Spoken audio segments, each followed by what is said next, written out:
Hi, babies. How's everybody doing today? Hello.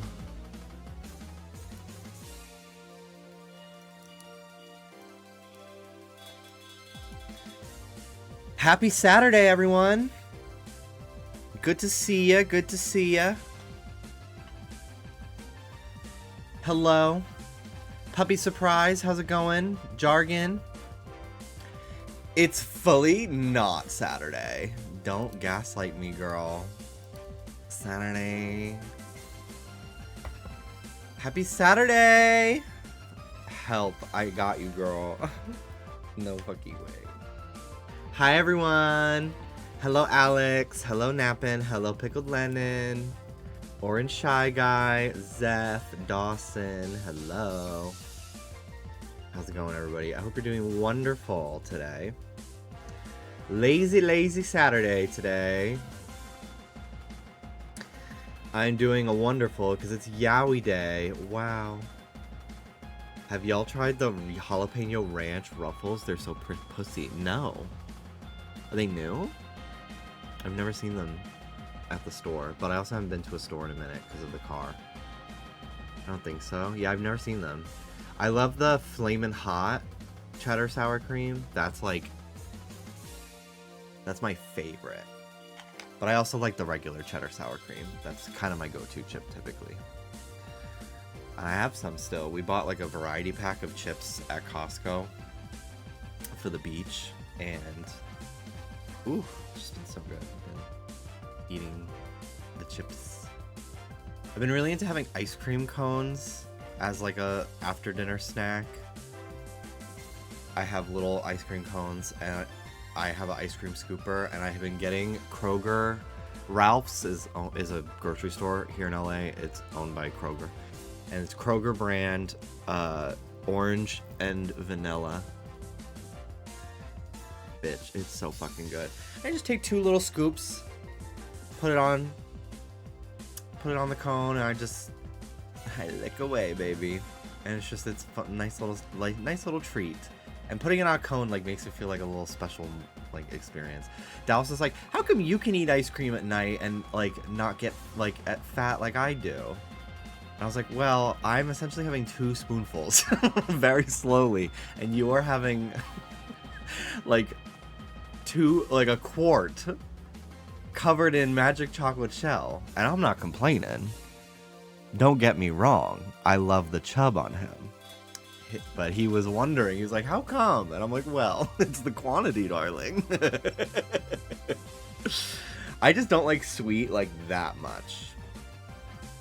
So like one cone kind of does it for me. I'm more like chips, like salty, like, oh my god. Clear bag of salt and vinegar chips like that. I have to like stop myself. So crazy. Nothing wrong with getting a little fat though. I've been there. I loved it. I thought I looked hot. You and that Waffle House girl holding the empty plate to the camera. Well, let's ask the audience. So good.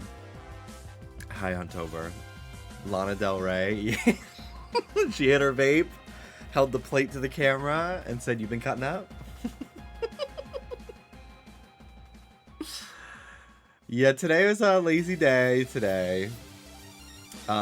Yesterday, woke up pretty early because I needed to do some editing. So I woke up at like 9:30, and the night before, I couldn't fall asleep. I was so tired, but I couldn't fall asleep. I was up till like 3 o'clock in the morning. It's been kind of adjustment. I was on an antidepressant that like acted as a sleep aid for about 4 years. So I can fall asleep now that I'm off of it, but it's like kind of difficult. Like I used to, like within 15 minutes of being in bed, like if the lights are off, the TV's off, my phone's like put away and do not disturb, like if I just like brute force it, I can fall asleep like that. It was like really difficult for me to like force myself to stay awake if I took my meds.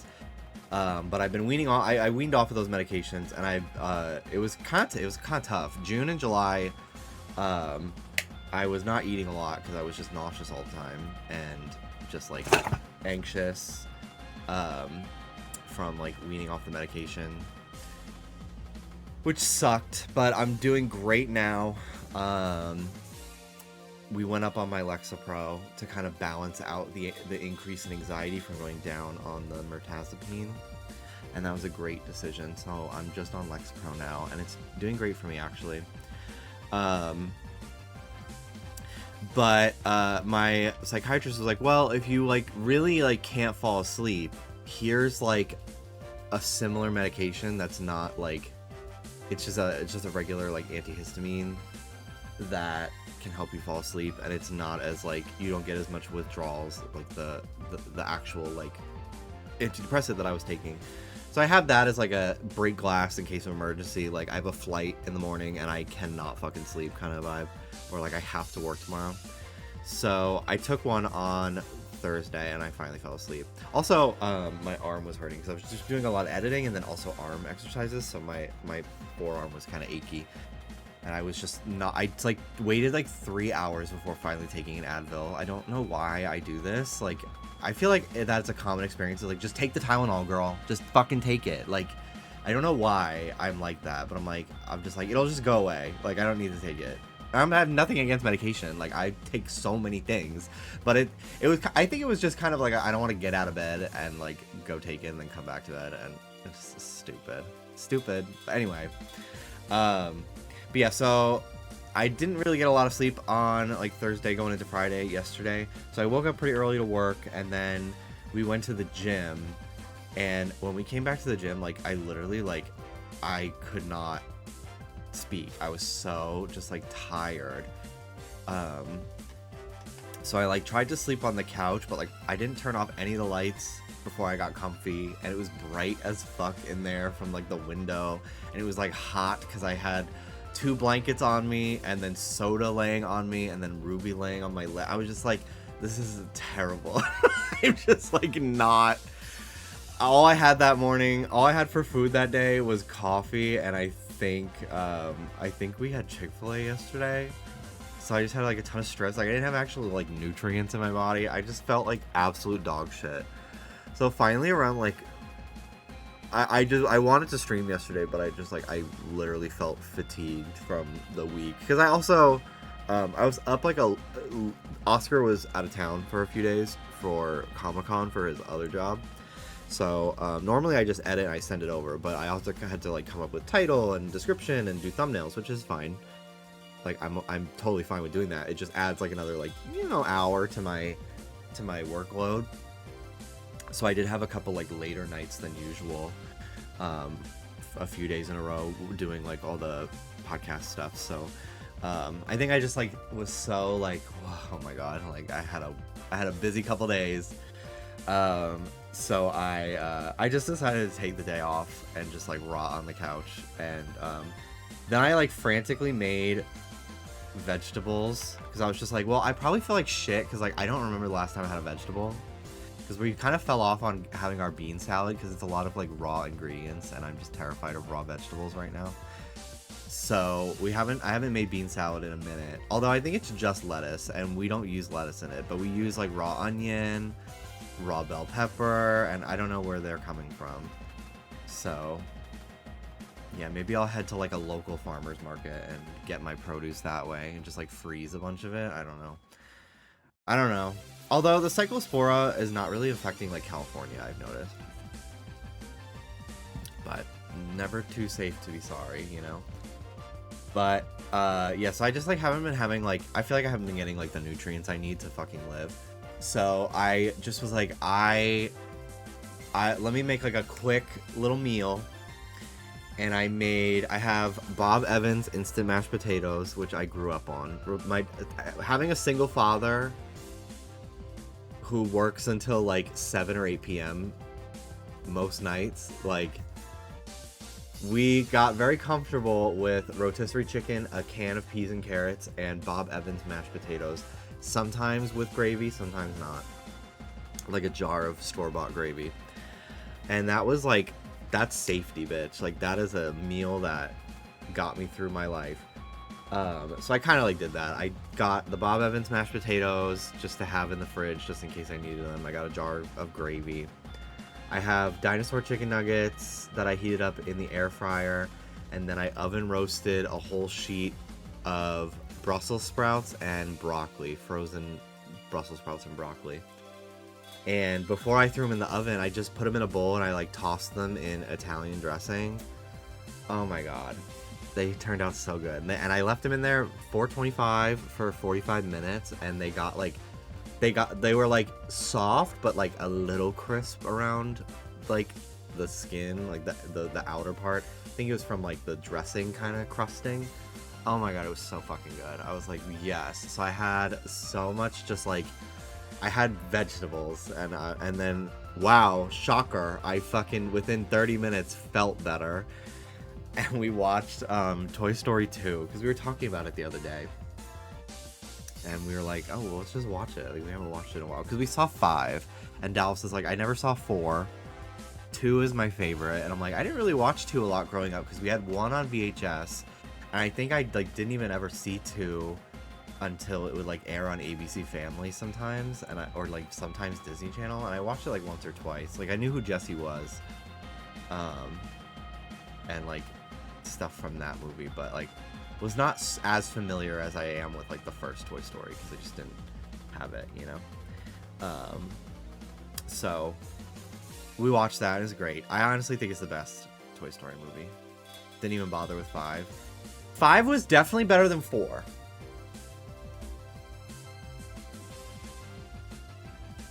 5 is definitely better than 4. I don't really think any of them after 3 need to exist.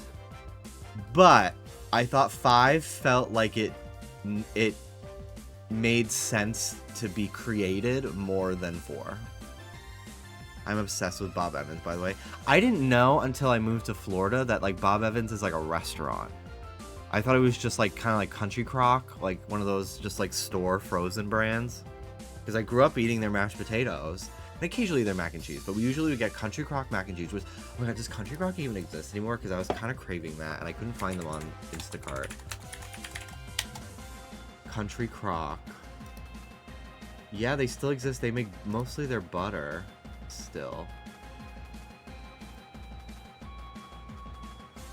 Yeah, I think they're only in the butter games now. I don't think they do, like, because we used to get Country Crock mashed potatoes and Country Crock mac and cheese. Maybe it wasn't Country Crock, but I thought it was. Country Crock mac and cheese. And I loved it because it came in like a... Yes! Oh my god, yeah, they did! Oh my god, it's so fucking good, dude. It came in like a tan Tupperware. Yeah, and their mashed potatoes. Oh my god, the Country Crock, they had garlic. These. Bob Evans, we would get as well. I think it was a little cheaper. But like, oh my god, these two and a rotisserie chicken. Oh my god, the garlic mashed potatoes, dude.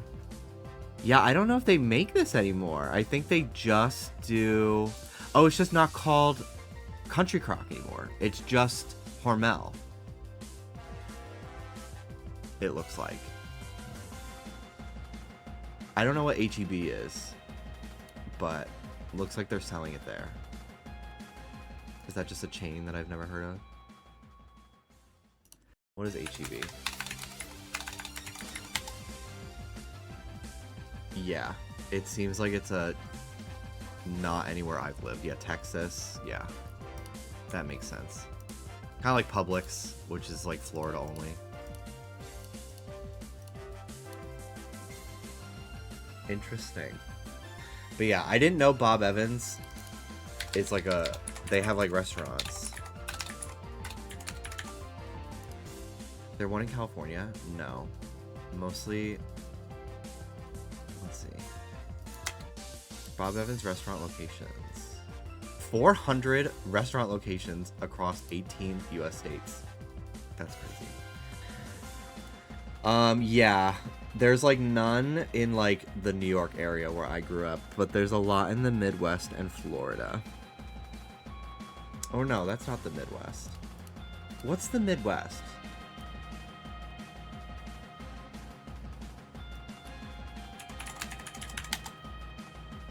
Okay, it is the Midwest.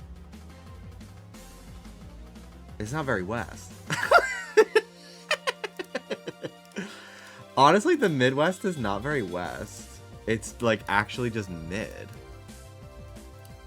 Like Midwest to me makes me think it's like Wyoming and stuff. But I guess it's like west of the East Coast. That's so confusing to me. America can kind of be so fucking weird. Like how Texas sometimes is not considered the South. Like, okay, whatever. Like but yeah, like the way the Midwest is described, like Chicago being the Midwest, like Illinois and stuff. In my mind, it's like way further to the West Coast. But it's like actually, like some of those states are actually closer to the East Coast than the West. But knowing how America like started from the East and then made its way west, it makes more sense. You know, the colonies obviously was here before that. Am I Southern because I went to Disney World once? You certainly, you'd certainly fit in down there. And I won't elaborate. But I think you do just fine. Hello, Joshua. Hello, hello. Now, what'd that mean? Sister, it means you're fucking nuts. It means you could end up on the news.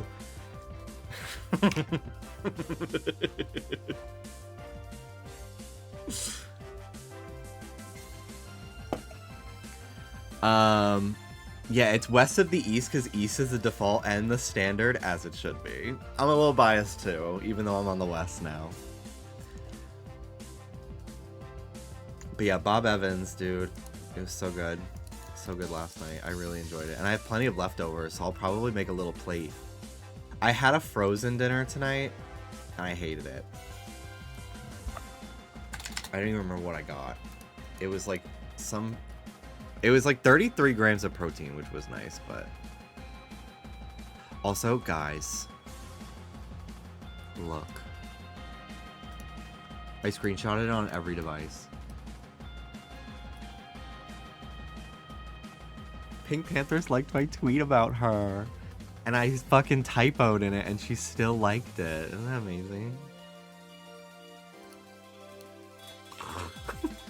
My fat fucking fingers. Stupid ass. Who dat? She's this up-and-coming artist? She's really cool. I wanted to reply with, like, other artists that I like, that I'm like, get on the ground floor, y'all. And I was gonna put Madonna as one of them, but I was afraid people wouldn't get it.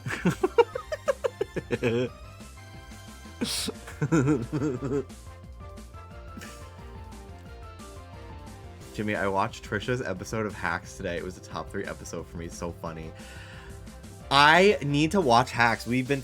Because I've never seen it, but I laugh at every clip. And then once I found out Trisha was going to be on it, I was like, oh my god, I have, like, so much time to catch up. Because I did know for a while. The insider tea. I'm not going to brag or anything, but... And then I, you know, the ADHD of it all...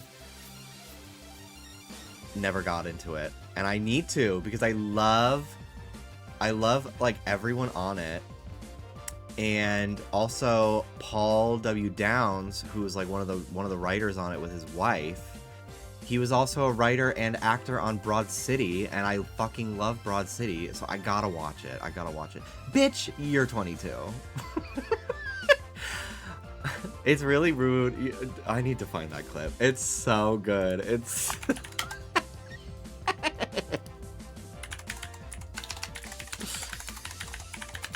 I fucking love Broad City, dude. I love this scene.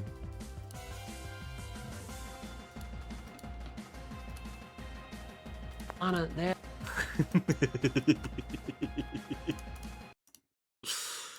I hope that this is the full clip.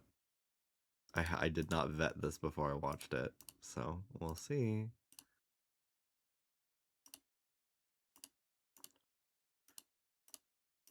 I've been wanting to watch this show with Dallas, especially because we've been quoting this scene. Anna, there's a child right here. Please. We're in New York, and you're like 12, right? I'm 7, and you're being inappropriate. Bitch, you're 22. Okay, listen. Your dentist and I, Anna, there's a child right here. Please. We're in New York, and you're like 12, right? I'm 7, and you're being inappropriate. Bitch, you're 22. Okay. So fucking stupid, dude. It's so awesome.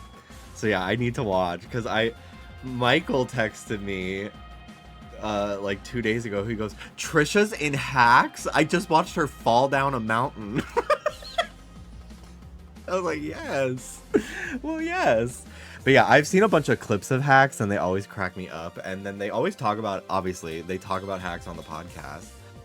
And every fucking scenario they describe makes me laugh too. I'm like, I gotta fucking watch this show. So maybe we'll start it tonight, honestly, because every night we're like, what do we watch? And then we just watch The Nanny again.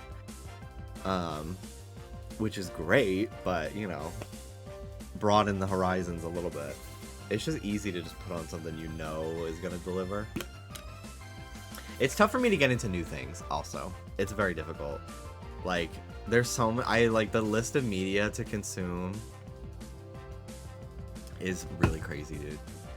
Get on the Sex and the City train. I tried. Dallas was not as into it as I was. We started it, like, maybe a year or two ago. We watched the first few episodes, and I was really into it, especially because, like, I know it just gets, like, better, and, like, it's just part of gay culture, and, like, I love memes of that show.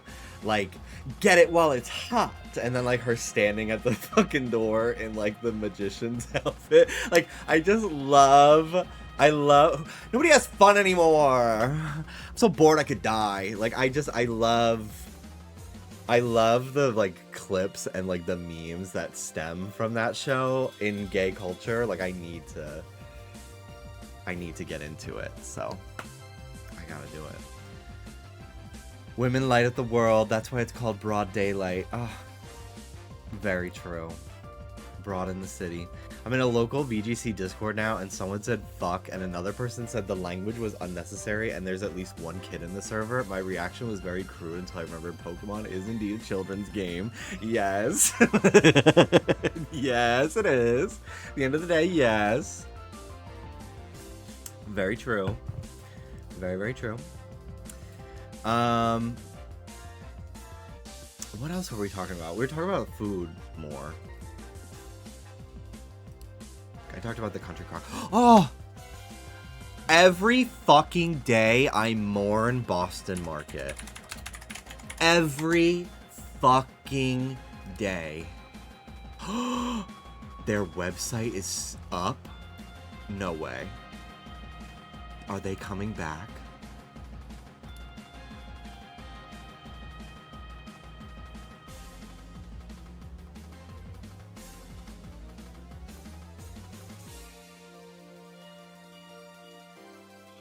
No.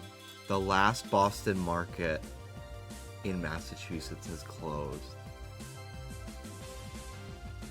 Why is their website still up?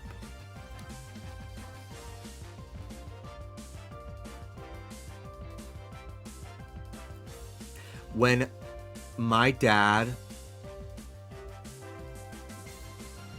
would, after like a couple like weeks of like not going out for dinner or something, would like have a really late, like in the summer, like a late night baseball game, because he played in like a over 40 league, which really started to make me laugh once everyone in the league was over 60 and they still called it over 40. And then a lot of those guys couldn't play anymore, so then they started allowing people my age that I went to school with to play in the league, and I was like, this is crazy. That were like in their 20s, whatever. It was literally just like an excuse to like drink at the field and whatever. And sometimes when my sister and I were younger, we would have to go. So there were a lot of nights I just like spent at a baseball field playing like Pokemon on my DS, or like playing with random ass kids whose dads were on the team. Like that's what I love about Stranger Things, when it's just like the most random like group of characters doing something. It just feels very true to like my childhood. And I'm sure many other people's, obviously, but like I really, especially because like my sister would be in basketball games and stuff, like, and I would tag along. It was very much just like all the girls on the team are the same age that my sister's friends with, but they all have varying siblings. So it would be like me in 6th grade hanging out with like her teammates' 8th grade sister, her fucking 1st grade little brother, and then this other girl that was with them for the day. Like, it would just be the most ragtag shit. I just loved it. So, but it would be awesome if like the game like ran kind of late, and my dad like didn't want to cook, and he'd be like, "Guys, you just want to go to Boston Market?" Like, I can't. The cornbread. The fucking cornbread was so moist. It was so fucking good. My favorite was their mac and cheese, obviously. I genuinely think mac and cheese, it's a tie between mac and cheese and pizza. It's like my favorite food, truly. There was a while where Boston Market had frozen dinners, and I would buy the frozen mac and cheese, and then they changed the fucking recipe only of the frozen for some reason, and it was absolutely disgusting to me. But I'm just looking at pictures of the food, dude. I remember when Grubhub was like brand new, one of the only things on there was Boston Market. And I was not paying rent, and I didn't really have any bills, so I just was like ordering Boston Market like multiple times a week for like stupidly, because I was fucking 18 and had no idea what I was doing. I was trying to bulk, so I was just like, oh, I need the protein, bitch. Oh my god, like that spiral. Oh my god, my mouth is actually watering. The spiral mac and cheese. The cheese, like, I can't. If you've never had it, I'm so sorry. This was my favorite fast food restaurant.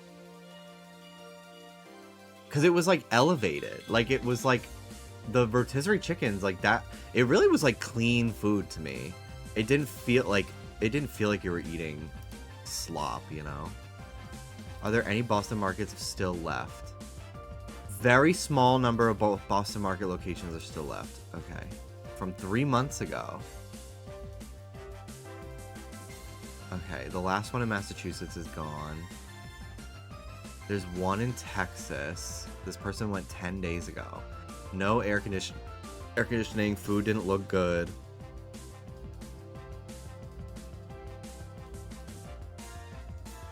They were sold to a private equity firm, and it seems like they obviously stole all the equity out of it, destroyed a once great brand.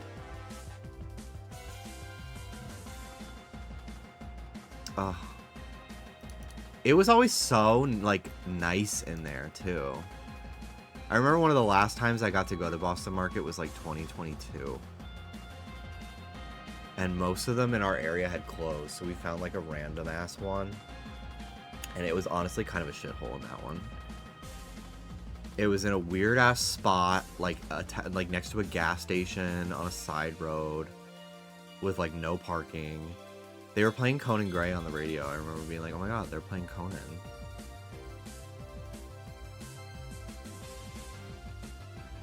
Currently loving eating 2 chicken breasts a day, eating the twins. I need to Instacart from Costco again soon. It's tough because, like, everything from Costco is in bulk, and I just want the rotisserie chickens, but, like, Instacarting just that is fucking wasteful. So, like, and since we don't have the car right now, I'm, like, relying on Instacart for, like, everything. And we have, like, the membership that we get free delivery and stuff. Like, we split a family plan with me and Hannah and David and stuff.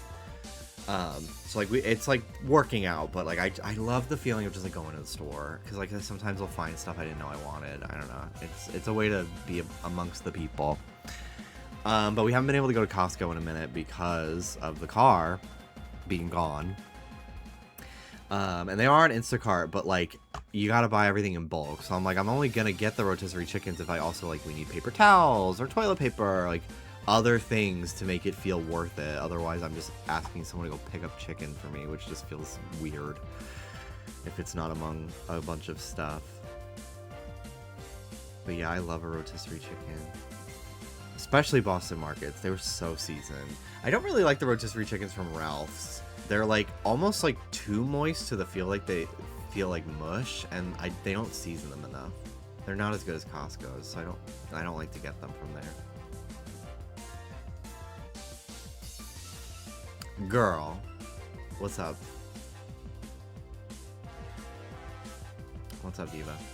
I found out 4 dinosaur chicken nuggets of, like, the brand that I get is 10 grams of protein, and they're not even marketing it that way. Don't make unnecessary journeys. I love that video. I want to watch that now.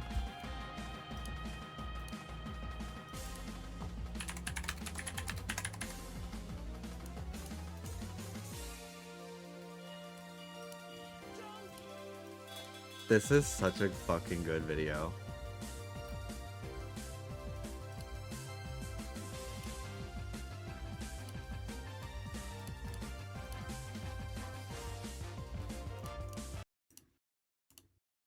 Don't make unnecessary journeys. Don't take risks on treacherous roads. And don't swim in the sea.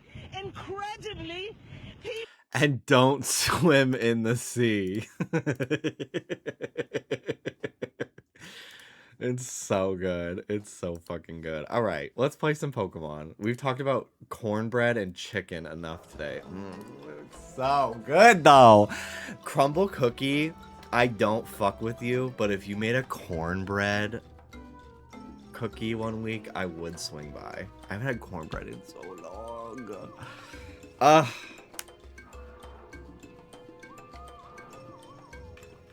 Okay. So the last thing I did was the trial.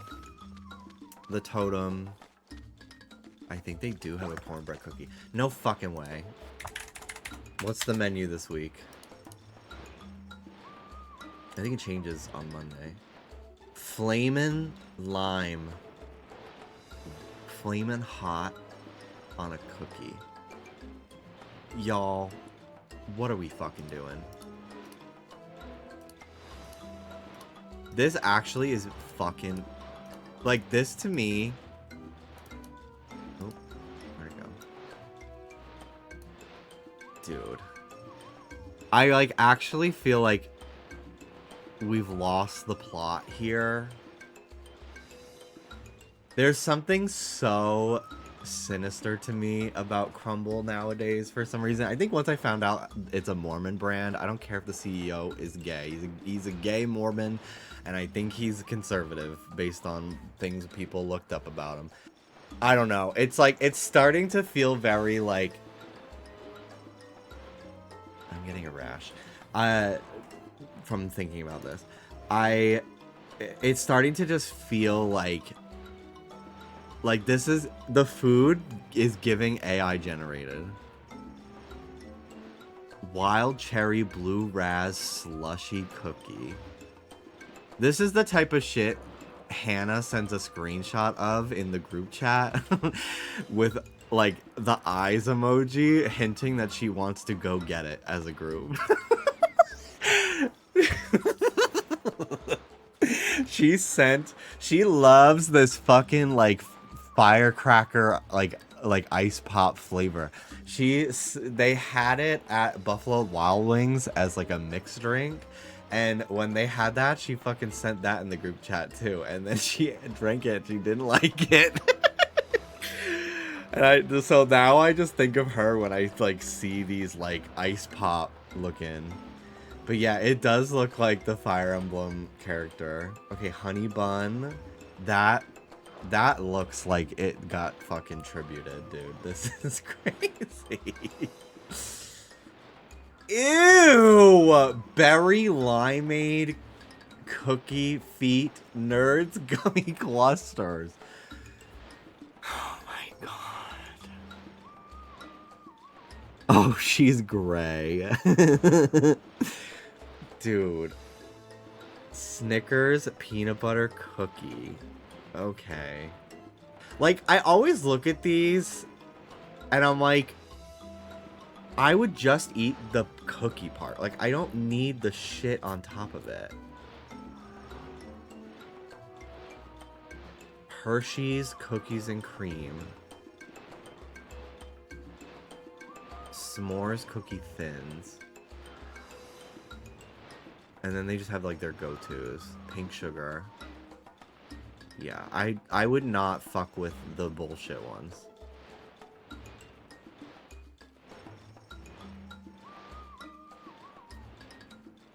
Like, I would just get the regular cookies. I do like Insomnia cookies. I like their Snickerdoodle. And they're always open late, hence the name. Which is typically when I actually want a cookie. But I'm not a very... I'm not like a very like big on sweets person.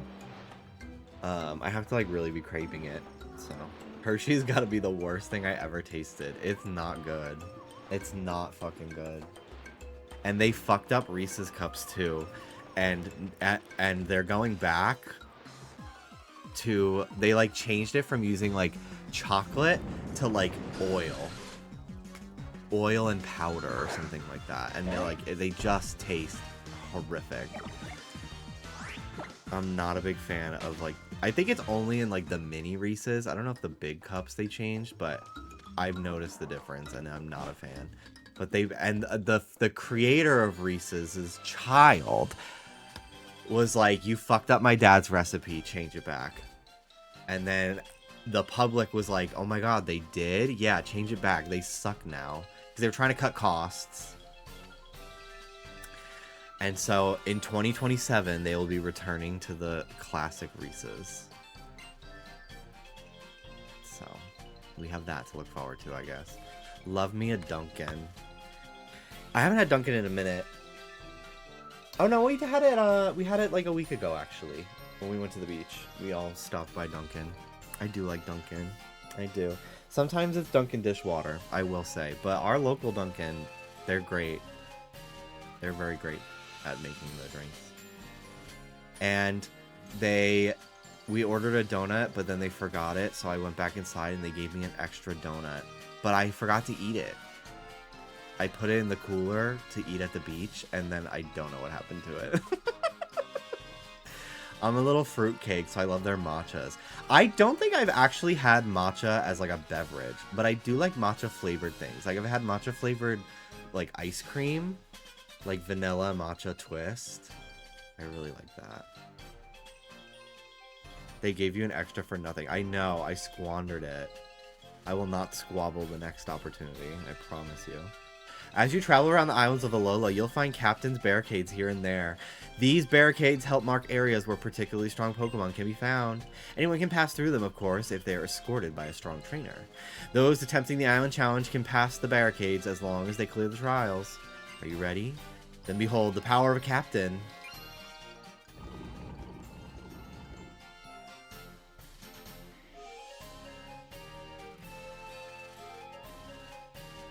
Voila, your world just got a little bigger.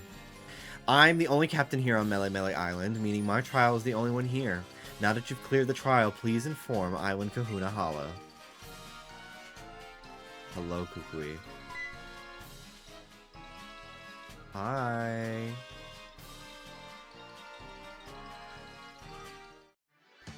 Hey there, Jimby.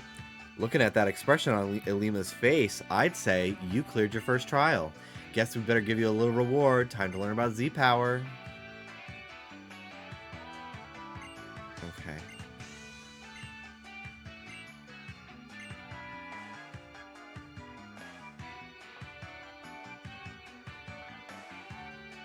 Watch and learn, cousin.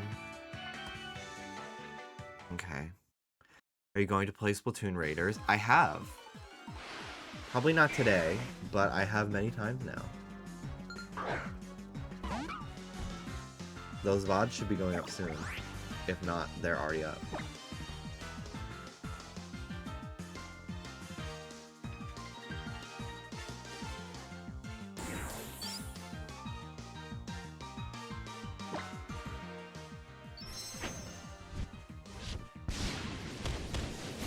I remember the Z-Move animations, specifically for the starters, would get your video copyright striked if you included them in like your Let's Plays or your video reviews.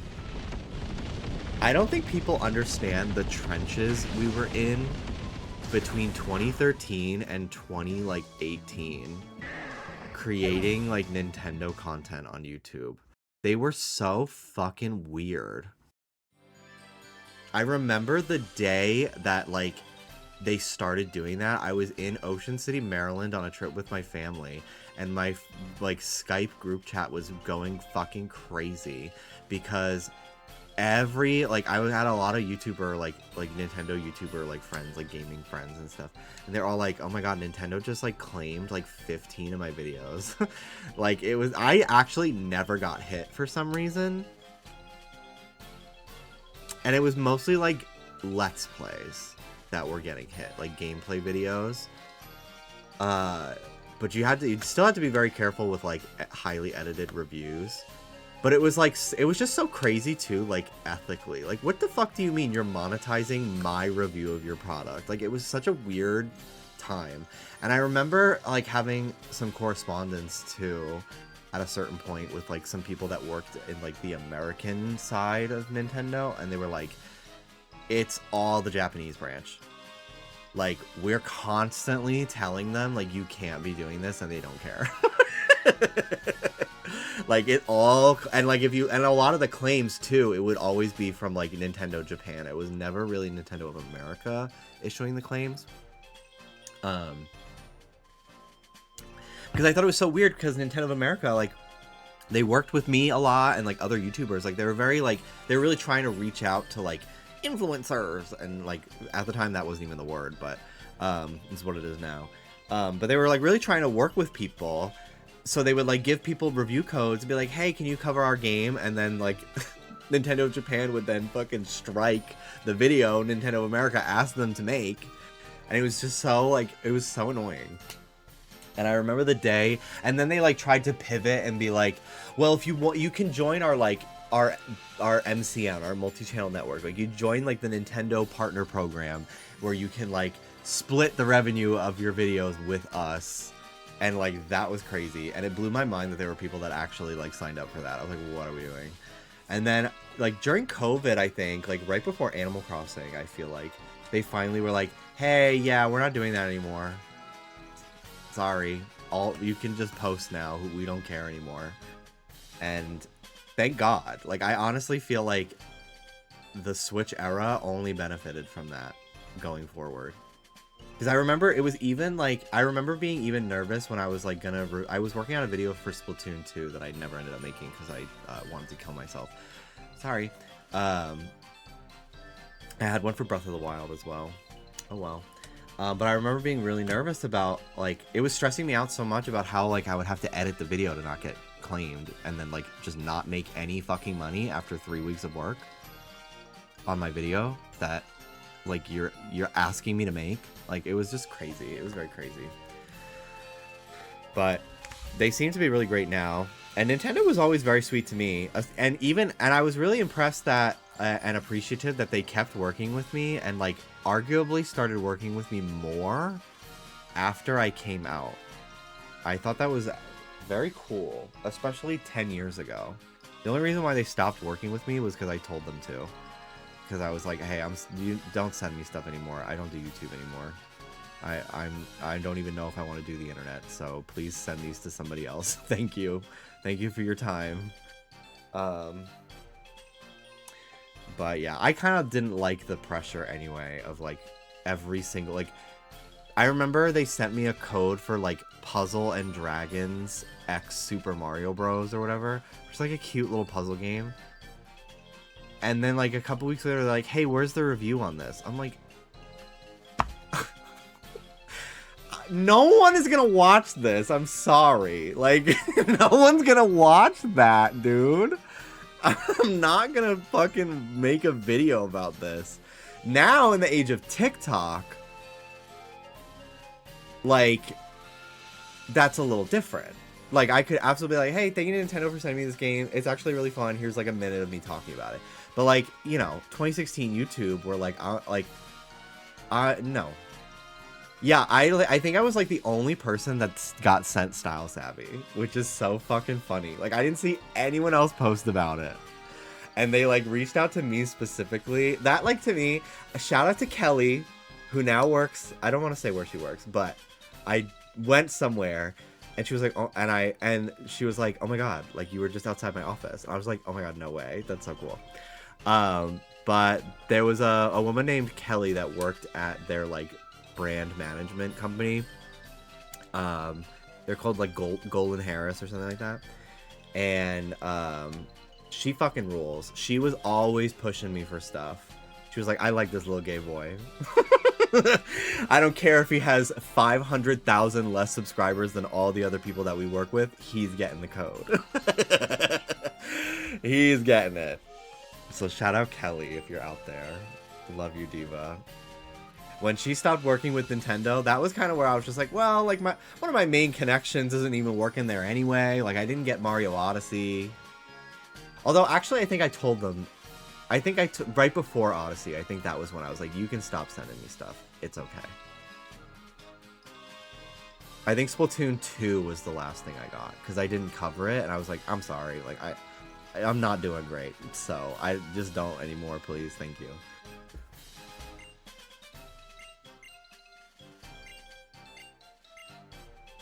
Alright, We're advancing. I remember I got sent Pokemon Sun and Moon early, which was such a gag. I think I found out. I didn't even, like, know I was gonna get it until, like, the day before they sent it or something. And they were like, hey, here's this tracking. Like, please keep an eye out. We're sending you Pokemon Sun and Moon. Should be there tomorrow. And then they, like, emailed me. And I got it, like, a week early. And they emailed me. And they were like, hey, just confirming it got there. And I was just like, it did. And they arrived, like, the morning after the presidential election where Trump won. And I was obviously not gonna, like, talk about it, even though I could, like, absolutely tell, like, this diva's political leaning just from the fact that she, like, talked to me nicely as a gay person. And I just was like, they're here, and you have no idea how much I needed these today. Thank you.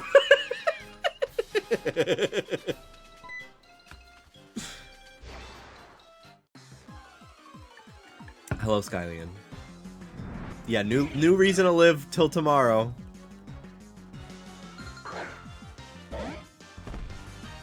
And yeah, I think Sun and Moon was the last thing that they sent me that I actually covered.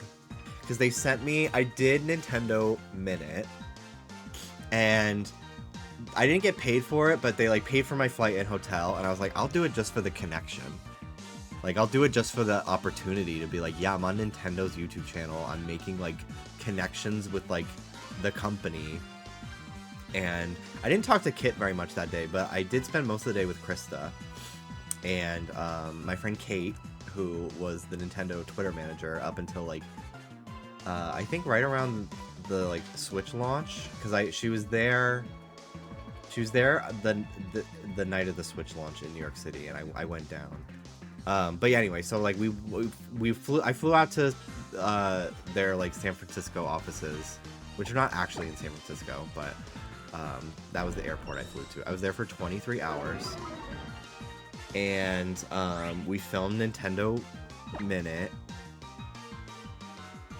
and it was a 1-2 switch thing, and I was, like, really flustered. I like could not go back and watch that, honestly. I think I would do even better now, because I'd just be, like, even more myself. Like, I was just so nervous, and I, like, was afraid to, like, be too gay, because I was like, I don't know, but, like, that was, nobody told me that. I just was, like, self-preservation, you know? Like, I just was like, like, I don't need Nintendo's YouTube comment section being filled with homophobia. Like, I felt very stressed about it. So, I could never go back and rewatch that. I also think they deleted, like, all of those videos anyway, but, I remember I was going there, and they had mentioned something to me like, oh, we're gonna send you Breath of the Wild. And I assumed, like, oh, they're sending me the Wii U version. Because I just, like, didn't read the email fully, because I was, like, on the plane. And I was there with Lamar Wilson. We were both the two people that they flew out to film the video with. He was very nice. I have not spoken to him in, like, 10 years, so I don't, you know, not, like, a friend of mine, but, like, I enjoyed the day we spent with each other. And we were sitting at the airport together, because our flights were around the same time. And he was just like, yeah, didn't get paid, but it's pretty nice that they're sending me a Switch. And Breath of the Wild, like, that kind of feels like, oh, they're paying me for doing this with a Switch. So, like, I was fine with, like, taking time out of my schedule to, like, do this with them. I was like, whoa, that's crazy. Like, I don't think I'm getting one. He goes, really? And I was like, yeah, let me check my email. I was like, oh, I did not read this email. Yeah, I'm getting a Switch. So, that was cool. That was really fucking cool. Because I didn't have a pre-order. So, I was like, well, I guess I'm just not getting the Switch. And that was pretty cool. What, does Nintendo not like Kit and Krista? I think just Kit and Krista left the company, so they were probably like, well, I guess we'll just take down all these videos. I don't know. Maybe they were like, they didn't want to, like, keep paying them. Maybe, like, it was kind of like, well, if they're up and they're making ad money, I really don't know what their reasoning is. I don't think they dislike Kit and Krista. Even though Kit and Krista love spilling some fucking tea about the company on their YouTube videos, which I do watch. I am a patron. Um,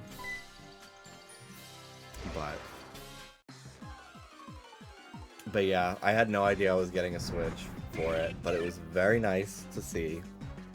I appreciated it very much. But yeah, and I had like a whole video about Breath of the Wild that I had like recorded. I had like my whole playthrough recorded, everything. But like I had undiagnosed, untreated depression and like insane OCD. So like everything I did, I like hated. And I was so hard on myself about. And it's really sad actually. I have so many videos that I was like making back in the day, and I just was like, it has to be perfect or else I'm a fucking loser and I don't deserve anything. Bitch, it's YouTube. Like I wish I could go back and tell myself like, baby, it is not that serious. You're talking about Switch games on your computer. Like it's so not fucking serious at all. Like just post.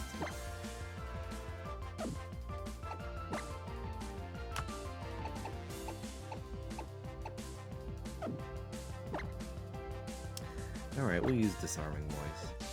A whole Switch is crazy. Yeah, that's why I assumed I was not getting one. Because I was like, that's crazy. Why would they send me that?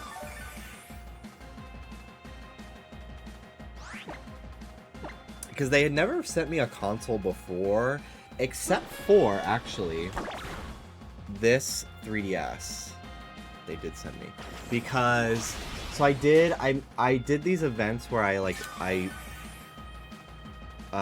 they were called like hashtag I'm with Reggie or something, or like hanging with Reggie. And the first one was before Smash for the Switch came out, and they had like a bunch of like local like Nintendo fans, like some fans, and then some like cosplayers or like gaming journalists that were in New York go to the Nintendo World Store after hours. And we would hang out upstairs and we would like play Smash and like talk with Reggie. It was just like a PR thing. And that was like one of the first like things I did with them. And I was like, I have the picture. I've shown it a million times, but I'll pull it up again because I love this photo because I just look so uncomfortable. But I remember some of the employees at the brand company, Golan, like kind of being gagged that I was a child because I was like, I think I was the only one like under 22 at this event. And this guy, he was like an older gay guy, and this wasn't like in like a predatory way. Like he just like saw that, like I definitely saw that I was a little gay boy, but like thought I was like a gay adult because like why would a child be here, right? And he goes like, hey, like a bunch of the staff like were, and like I was the only one that got asked this. Gag. They were like, hey, a bunch of us are going to TGI Fridays after this, like do you want to come out? I was like, oh, I'm sorry, I have homework. Sorry, I have school tomorrow. My dad's downstairs. And he was just like, oh, okay. Like, what? Like, what do you mean? And because that happened to me a lot. Like, when I would do stuff with Maker Studios, there was one time where I was hosting an event, and I was like 17 at this point. And I was like hosting with like a bunch of like 30-something-year-olds. And at the end of it, like one of the producers was just catching up with me, and they're like, oh, like what do you, like when do you graduate?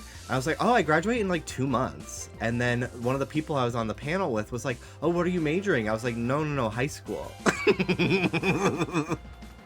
And they were like, what? Which like, I looked young. Like I still like sometimes like have a little insecurity. I'm like, do I have a baby face? But that's why I'm not shaving the mustache. But I think like now I do look my age, but I did look a lot younger than I was for a really long time. So I think people are just like, oh, you know, he's just like, he's, you know, why would a fucking 15-year-old be on this set hosting with a bunch of 30-year-olds? Just that fucking talented, I guess. But anyway, but then this same person was like kind of my brand contact. This like very clearly like gay man, who was like clearly looking out for me as like a little gay boy. So he messaged me. He was just like, hey, like, let us know, like, do you want Xenoblade Chronicles for the 3DS? Like, we're sending out copies. And I was just like, oh, I don't have the new 3DS, so I'll have to pass on this one. And then I got like no response to that. And then like 2 days later, I got the new 3DS XL in the mail with Xenoblade, and I was just like, oh, okay. Which was very cool. It was very cool. I was just like, wow, gaggy. That was a fun little experience. It was fun getting stuff, I will say. But it also was a little stressful because like there's a lot of like legal disclosures you have to make if you get like sent something for free, rightfully so. But it's really fucking annoying to do that because it like bombarding your post with like a bunch of hashtags, like it just suppresses it in the algorithms, which is annoying for like trying to grow your channel. And it's also just like stressful. And also at the time, nowadays, like people are a lot like nowadays, like people are so much more understanding about like YouTubers. Like people still don't like it, but people are a lot more understanding nowadays about like YouTubers having ads in their videos. But when I was doing YouTube, if you had like a sponsorship, even at the very like last like minute of your video, you basically had to like accept that your video was gonna get like dislike bombed, and like all the comments would be calling you a sellout, basically. Which was sad. So like disclosing in any way like that you're like you got sent the game for free, even like people would get so mad at you, but you have to do it. So I always did it. Although I was very fortunate that people were always like in my comment section were very supportive when I got something. Like there were a few times where like, thank you Nintendo for sending me this, and everybody would be like, yes. But I think it's because I had like nice people that watched me and not Reddit men. I'm almost there. I'm in 2014. I almost have this picture with me and Reggie. Here it is. I've shown this so many fucking times. This fucking, like, digital rot of this fucking Instagram filter. Making me look anemic. It's so crazy. Also, his shirt. Every time I see this fucking picture, I think about his shirt. It says, "Don't make me go Zelda on you," which makes zero sense at all. What does that mean? I don't know. I was so nervous to ask him for a photo. Also, clock me wearing gray on gray. I was too afraid to wear anything colorful whatsoever, because I didn't want to get called gay and like draw attention to myself. And like honestly, the fact that that's me is so crazy. Like I really sometimes I'm like, yeah, I actually look very different. Like take the glasses off.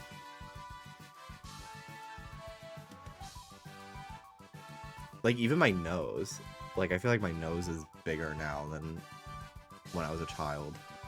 Which is normal. You looked like you hadn't slept. I probably hadn't.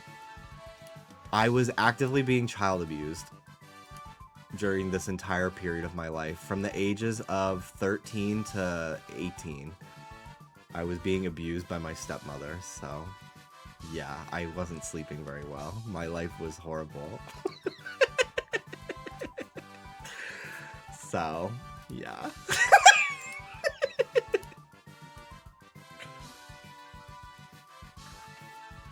But also, like, I had just, I had just finished school and, like, booked it to the train station. And I remember I was running late because my dad insisted on coming with me, which at the time I was like, dude, like, fucking stop. Like, you're making me late and, like, I could do this on my own. Now I'm like, yeah, totally normal for my father to not want me alone in Manhattan at 15 years old by myself at night. Like, yeah, that's fair. But I remember being so annoyed because he was like making me late. Like we almost missed the train and I was already like 20 minutes late to the event. So I ran from Grand Central Station to Nintendo, which is like 8 blocks, like 7 or 8 blocks. And I get there and I'm out of breath, and I'm like introducing myself to Reggie, and I was just like, sorry, I'm out of breath. I'm not playing enough Wii Fit. I just ran here and I'm not playing enough Wii Fit. And he started laughing, and I was just like, I'm in. I'm in. Game, set, and match.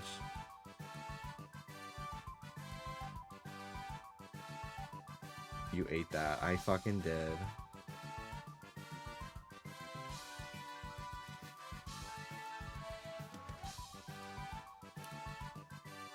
Dude. Tell me you were insecure as a teenager and hated your teeth without telling me. Why am I making the bear smile at 15 in every photo? Every photo. I was ahead of my time. I knew who I wanted to be. Early onset bear face. Actually, though. There's something about having a mustache and glasses that makes your nose bigger. It's true. It's the roots. That's meep maxing. Actually, though. Yeah, I was meep maxing. The twink death foreshadowing. I was going through my Instagram highlights, which I just did recently on stream, so I'm not going to do it again and just be like, oh my god, guys, look how much bigger I am. But, like, I posted a picture of myself yesterday after a really good arm pump. And then I was like going through my like Instagram highlight of like all my like gym selfies from like 2021, 2022. And like I do that whenever I'm like in my own head about like my progress to like shut myself up and be like, dude, like be so fucking for real. Like look at the actual proof that you have built muscle. Please fucking shut the voices up. And I was kind of gagging myself because I remember like taking a lot of those pictures. There was one picture in particular where it was like the first one I was like, wow, I look buff. I will show that one. I will show the side by side of that one because I'm doing the same pose and everything.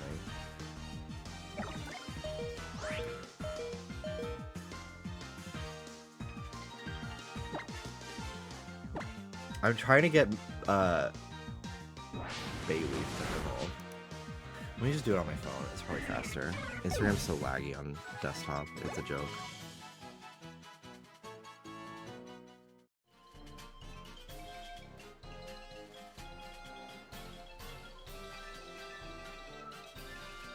This is crazy. This is so fucking insane, dude.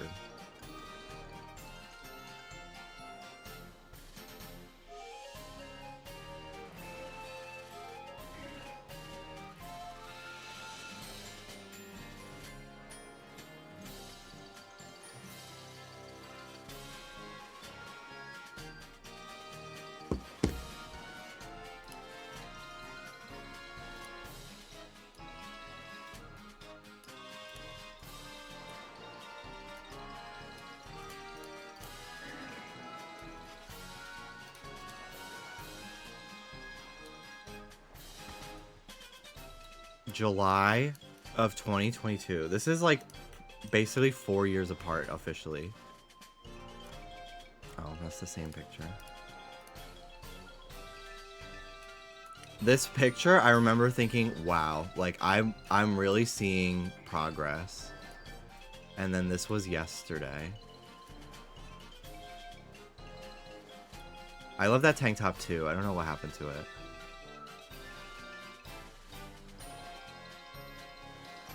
Like, that's crazy. That's crazy.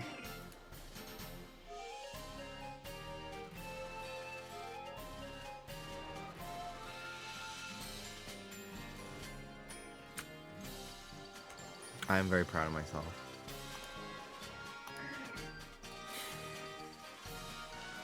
Keep getting hotter and hotter. Oh, thank you. Oh, thank you. Is it just Spearow? Is there like spawns in the daytime I'm missing out on? Route 2 Alola. Route 3 Alola.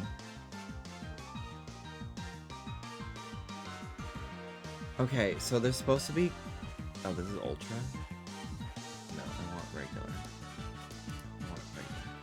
I'm supposed to be able to get Cutie Fly here, but I'm only getting Spearow. Spearow's a 40%. I want Cutie Fly. I want Cutie Fly on my team. Highlight.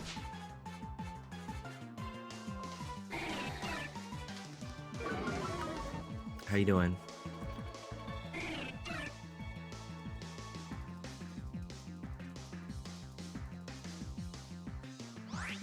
I did so many SOS hunts in this game. I actually really liked doing it. Are you going to Shiny Hunt? I don't know about today. At some point, there was a part of me that kind of wanted to. I did kind of want to try to go for Chikorita after all. And maybe set up like 2 games where I do it, just to make it go a little bit faster. But for now, I'm just not interested. But there are shinies I do want. Alola has some great ones. Oh my god. Bitch. Go away. Go away from me. Cubone can call Kangaskhan in SOS hunts. I love that detail. I had a lot of SOS shinies. And I would be bold as fuck and catch a lot of them in Apricorn balls. I got very lucky many times. Okay, at night, Cutie Fly is still 20%, so I really don't understand what's happening. I do kind of want an Alolan Rattata. I think they can get Runaway, which would make my life very easy for said eventual shiny hunt for Chikorita. Island scan. I don't know what the island scan is today. I think it's Cyndaquil for Saturday, which could be kind of fun. A little shiny Cyndaquil.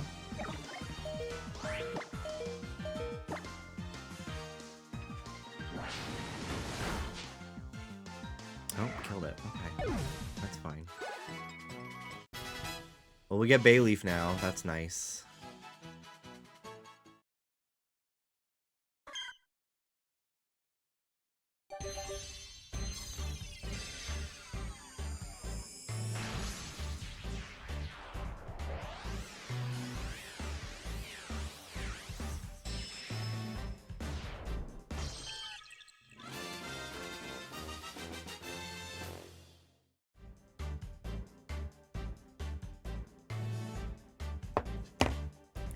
Your papaya evolved into Bayleaf.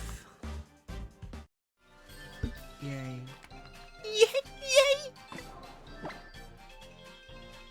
Yay! This game made me think of... Hi, baby. Hello. This game, especially with like the Aether Foundation, really made me think of Coliseum a lot. So I remember playing through it and I used a Bayleaf instead of my starter on a replay of it. And it just felt so, cool. Oh, we gotta flex. You gotta come in here, too. Huh? You were in here. Damn, bro. You're getting big fast. You look great. I'm doing some rice right now. Okay. There's veggies the broccoli. Yeah, I'll put some of that in there. I'm gonna do the beans or the carrots at least. I think we need to get more other stuff. I'm gonna make a plate of the mashed potatoes and stuff that I made at some point. I finished that like frozen protein bowl thing. It was kind of gross. I don't think I'd ever get that brand again. I got 3 more. Did you see the sequester posts? Huh? What is sequester coming back? Sequester like Audrey's sequester? Oh shit. Is it all digital still? Well, they did have a couple of like IRL seasons, but it was like it was budget. They were at like Airbnb's filming, like it was like, it's cool. yeah, it is cool. I think the digital has its place though. Like I like it better as a digital game. I just got this clip on TikTok of a bunch of people playing Big Brother on Zoom, and it's like a bunch of like college Oh, I saw kids, it too. And then one the of them, grandma, there's she's like, like a grandma, and she's like, "You're talking shit." She's like, and you promised everybody that was here safety, and that wasn't true. I played twice, Alex, and I didn't win either. You got pretty far though. I was good. The first season I could have won. The second one I had no chance because I kind of went out to a fluky, like someone could just decide to. It was like daisy chain shit, so it was me and like 3 of her friends in a room, so it was kind of like I tried to. there's no way I was getting it. I so don't. It is what it is. I didn't see any of your second one. I don't remember what. Were we dating? Yeah, but I watched. I was there watching. Jeez, thanks, baby. I was watching the first one like religiously. The first one, I was awesome. following you to every single chat. I was listening to 8-bit Dylan telling you, Dallas, stop talking. Dallas, stop talking, because you kept just. And I'm just like, dude, come on. And you would find like an empty chat room and treat it like a confessional. It was fucking awesome. You were doing so good. And I remember getting really mad at Aphrodite for being like, what is this guy? Fucking, he gives a fuck about a Pokemon YouTuber. And I remember being like, fuck you, Twink. Fuck you. And now we love Aphrodite. We love Aphrodite. But I remember being like, do not disrespect my man. How dare you? Yeah, that was the time I really had a thirst for those games, so I was like relishing in playing. Audrey is so nice to me. I'm thankful that she reached out to me to do that. I like when Jimmy speaks louder so he can finish what he's saying. I do. I do. Like, sometimes I will just let him cut me off, but sometimes I'm like, I'm gonna finish. I do that. You are cutting me off. That is what that is. And it's okay. I love you. I do that to Michael on Discord all the time. But in his defense, he is half deaf.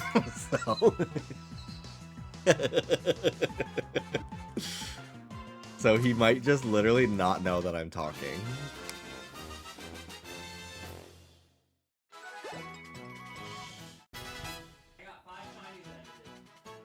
That's great, baby.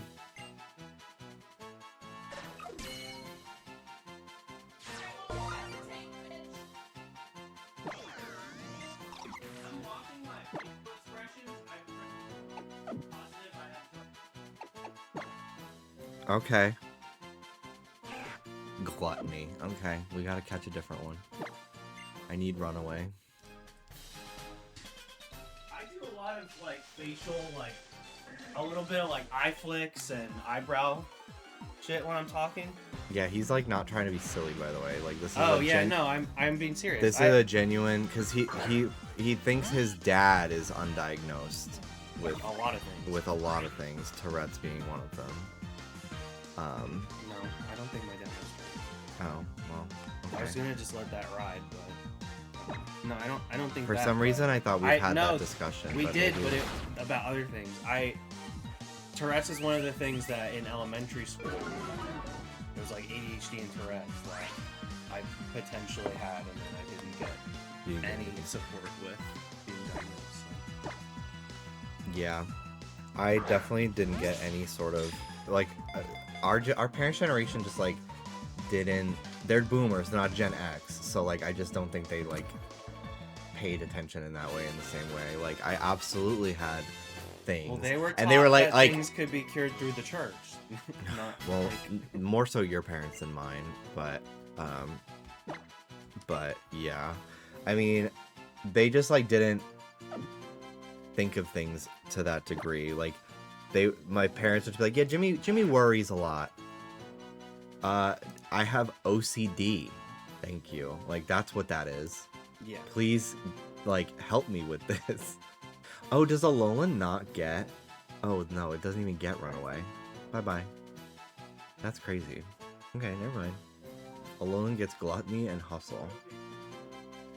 The way Cerebi is organized is so weird. It just has it all in, like, one big list that is, like, just a block of text.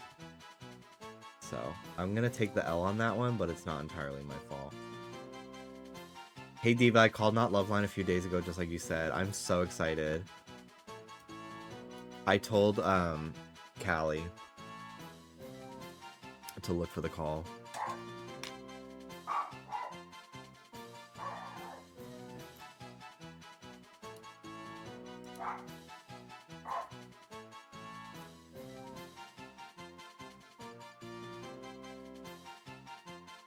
I actually told her in stream too. Yeah, I was like, oh, this person's calling into Not Loveline. They were in my chat. They were talking about their dad dating their cousin. And they were like, oh my god, Manny. That's so iconic. So hopefully it's easy to find. I don't know how many calls they're getting right now. But they should be filming again soon, I think. Although that episode might not go up for a while, unless Church wants to bump it up, because they still have a couple in like the stockpile. We'll see. But I'm excited to hear about it at least.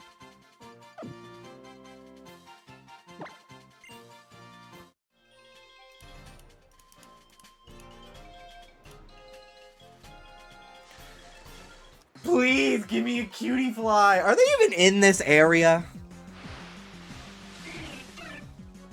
Maybe they're not even in this patch. Wait, it's not a live show, but there's a countdown. No, Diva. I'm sorry. They can't hear you in the chat. They don't know what you're saying. This isn't even live. I'm just really good at guessing what's going to be said. It's all been an illusion, mama. Okay, well, Cutie Fly's definitely in here, so I should have just fucking come in here and stopped wasting my time. Watermelon cantaloupe, watermelon cantaloupe. Nebby! Nebby, come back! Ah, Jimby, Nebby ran off into the meadow.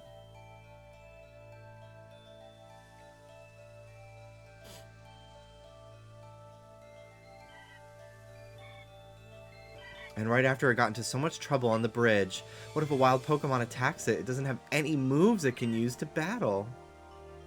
Oh my gosh. Never realized she has braids to suck on. And she's gone through trauma, so you know she's fidgeting with them. Nebby being a badass little kid again. Yup.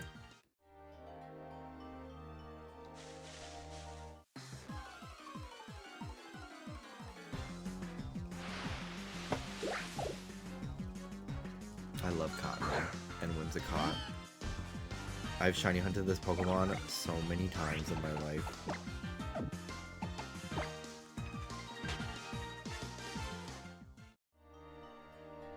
What are you licking, Soda? Just the carpet? You little weirdo? Oh, I have a Cutie Fly already. When the fuck did I get this? Bitch!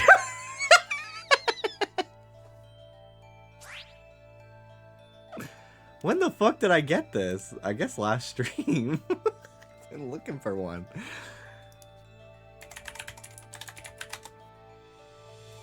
Cool. What? Honey Gather? That's not a very good ability. Shield Dust is fine. Sleep Veil is really nice. Sweet Veil is very nice, but I'm not really in doubles very often. Shield Dust is good. Prevents added effects. That's actually kind of nice. Okay, well, I have a Cutie Fly. Yay. Woo. You've just been shiny hunting Spearow. I know. The lady from Mari who's afraid of cotton balls must hate Cottony. I forget about that. I had not remembered that clip in a long time. What Pokemon do you wish would get Evos on new Pokemon games? Actually, speaking of, I think Spearow and Fearow, baby, they've been in the Kia Asylum since Gen 1. They need something. They need a little reboot. I also think Golduck outsold by his younger form. We need to change things up a little bit. Golduck needs something. Oh, Flop Duck. You're fading. What do you predict being the next big Nintendo game? I mean, I've been wanting it to be 3D Mario for fucking ever. I'm ready for it. Especially if it's like a little bit more cartoony, like Mario Kart World, you know?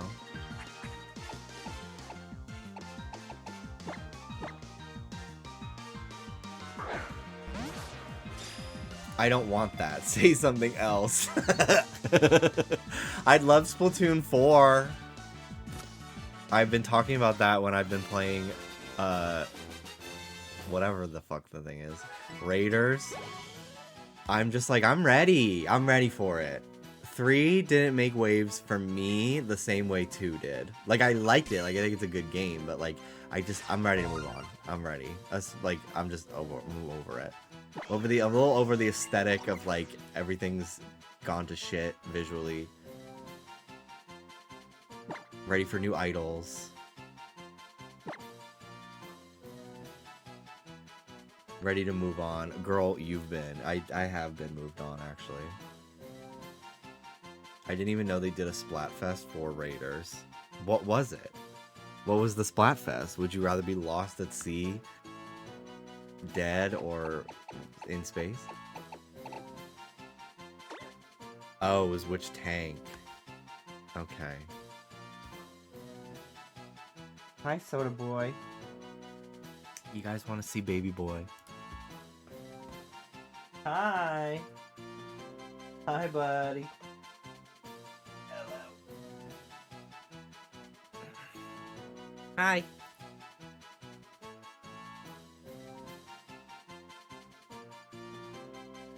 Hi, baby boy.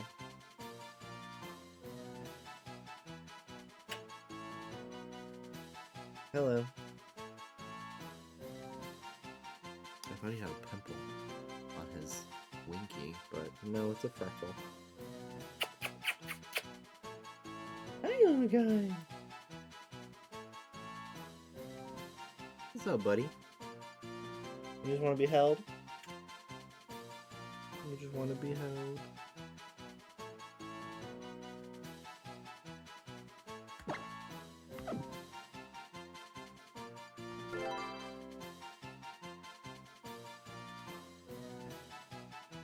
My baby boy.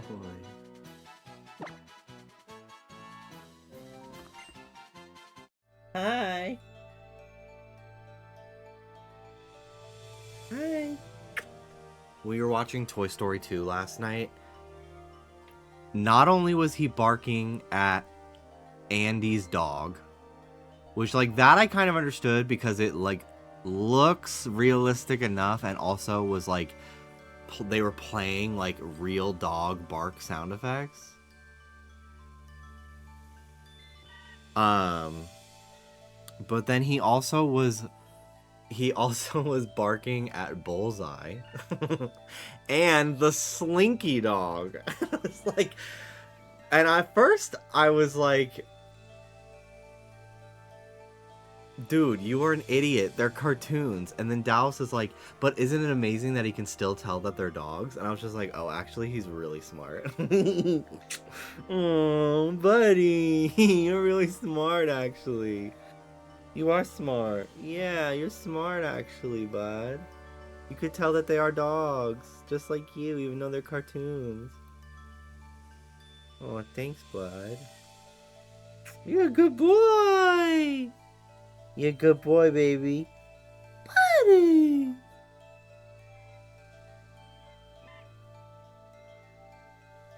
Buddy. Hi.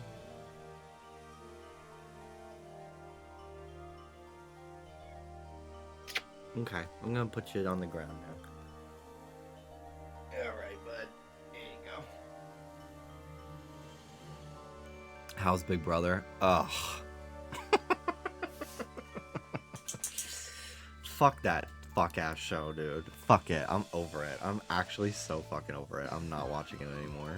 I'm done with this season. How is Little Brother? I love my cat, but I want to marry him. Do you feel that way with your dog? Absolutely not. No, I don't feel that way. I don't want to marry my dogs. No. Don't feel that way. Sorry. It turned Jojo Siwa into a trad wife. It certainly brought something out of her. I don't know if she's fully pivoted to the trad wife, though. Because she just did her cruise, and she was dressing like a happy medium between, like, child JoJo and, like, adult dancer JoJo. Like, she was wearing real clothes. Damn, I fucked up this pen. I broke it. No, I love this pen! What did I do?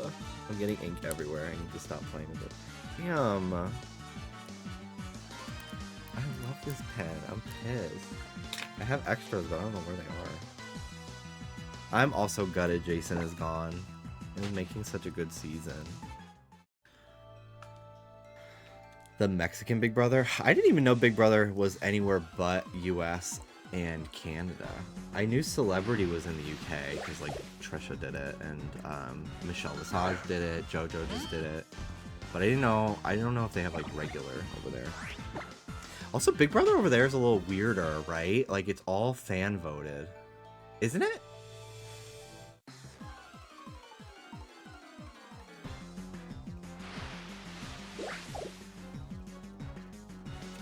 In the Mexican Big Brother, there's a hilarious gay fashion stylist and a hilarious trans girl. I mean...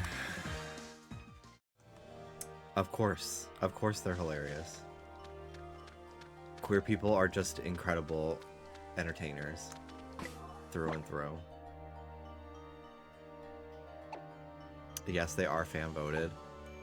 It's very interesting. I think I go back and forth. I think it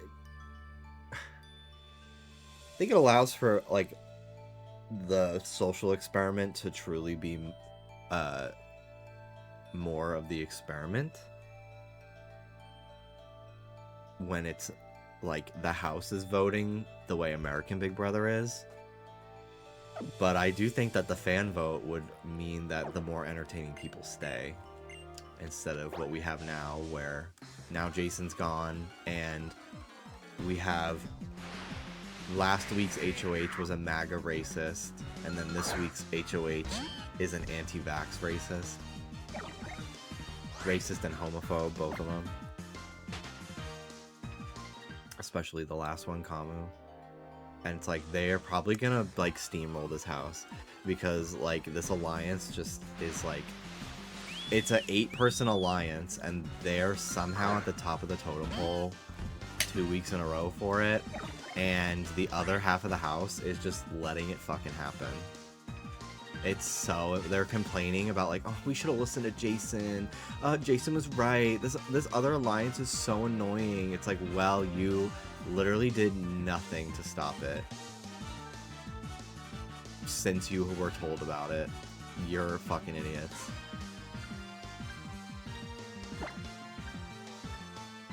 I blame Drew. I don't give a fuck. I want to like Drew. I liked Drew, Mallory, Angela, and Dee. Those were like kind of my standouts, and Jason, obviously. They were like the ones that I kind of liked the most. But after the recent, like, there was this big moment called the Tea Party where they threw a tea party, and it ended up just being like the entire fucking the MAGA homophobe Kamu, who was the HOH.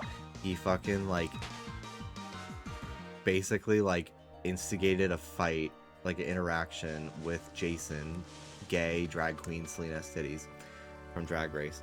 And it was, like, really hard to watch and uncomfortable, and, like, the targeting of him, the targeting of Jason was clearly based in homophobia.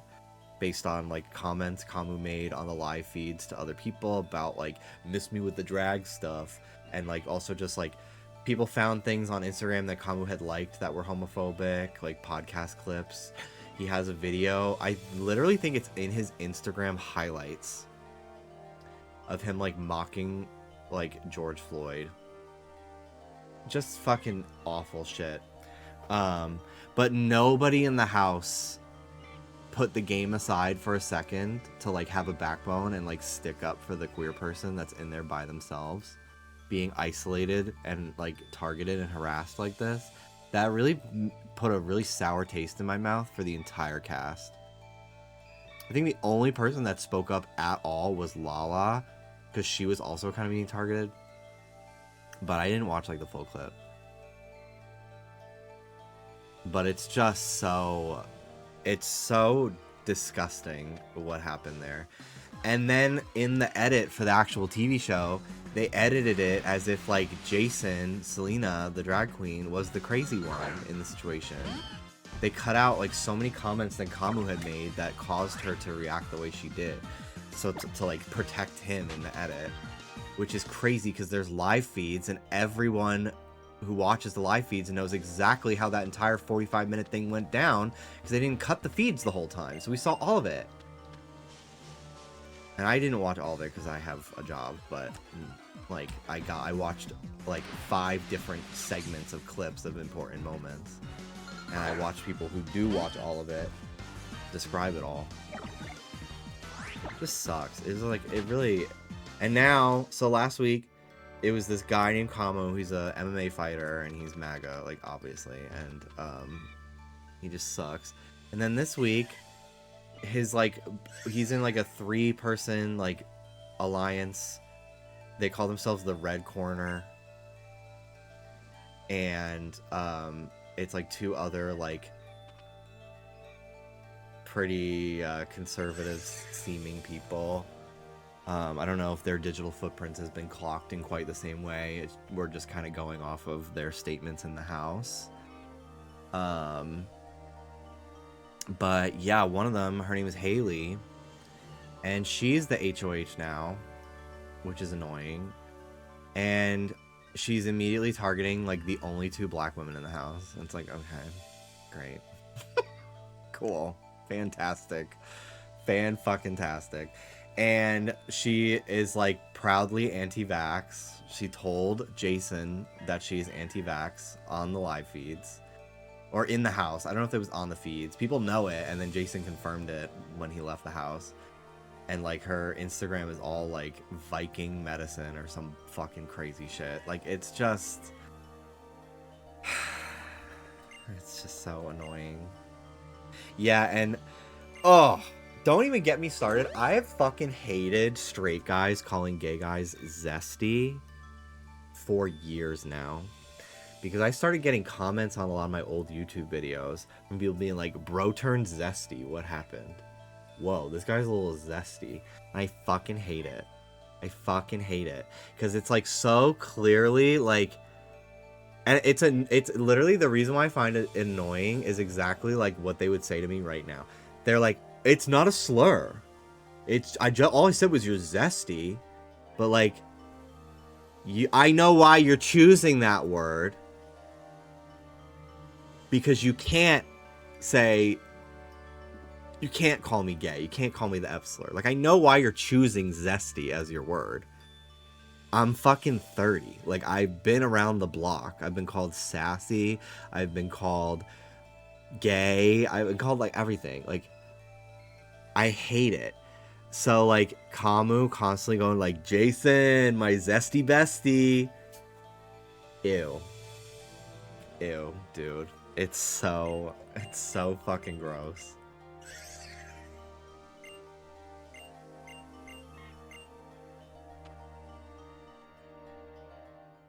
In the Mexican Big Brother, there's a Uruguayan YouTuber with 12.3 million followers on Instagram. He's like Mr. Beast, but not as problematic. He's not a contestant, but an inhabitant for a limited time. He is told what to do through fan polls. That's so interesting.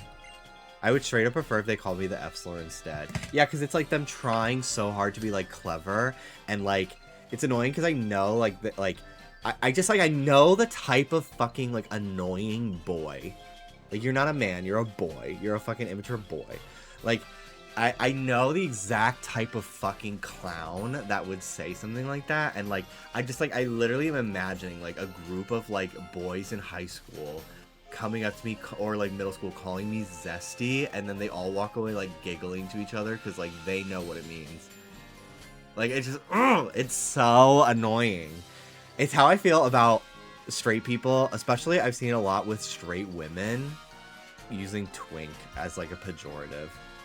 There's this audio right now on TikTok of this woman like crashing out. Let me find it. It's this, it fucking drives me nuts. And I've been saying this for like years now, and I'm glad that like the broader public is catching on to it.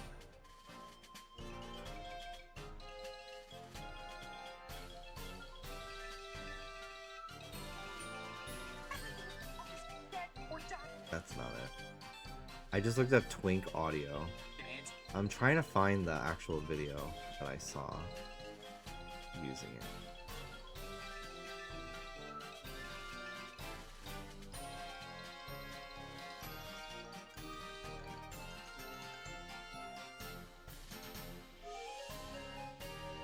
Here. No, that's not it.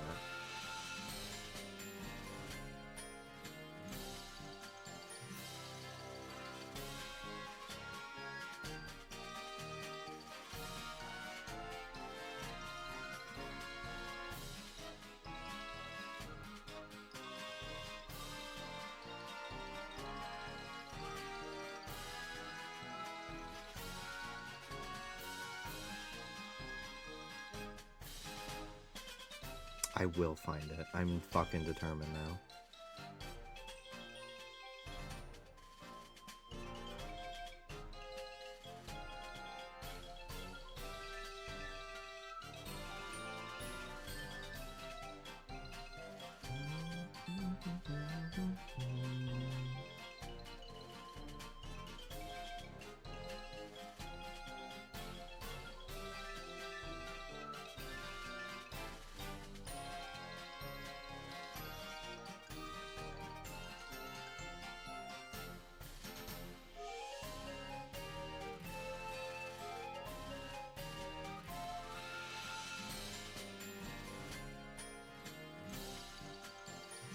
I'm so mad. Suddenly, I can never fucking find anything.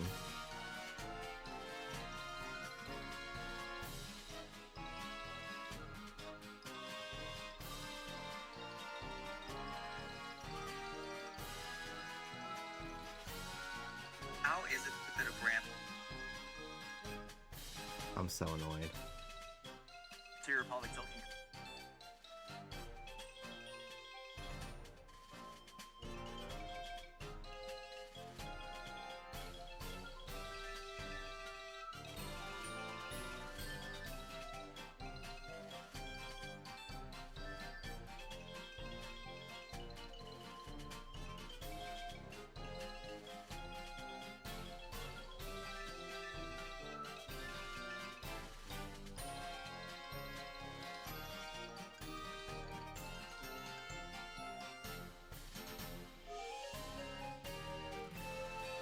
Here we go.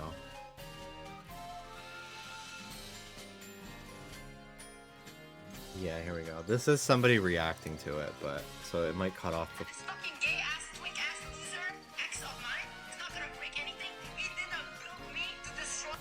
And this fucking gay ass, twink ass loser, ex of mine, is not gonna break anything. Like, the minute, like, a guy does something that upsets them, suddenly they're gay and a twink. Like, what the fuck? It's so fucking weird. It's so weird, and I've seen that for years.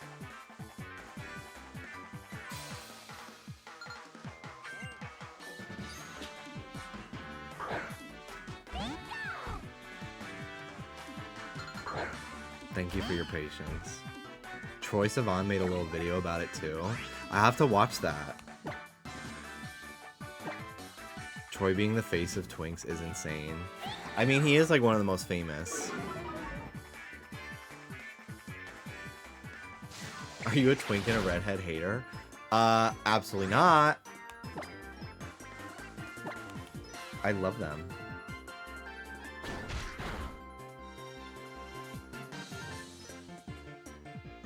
Dude, it is so weird to see the R word as much as I do on Twitter. It's actually fucking insane.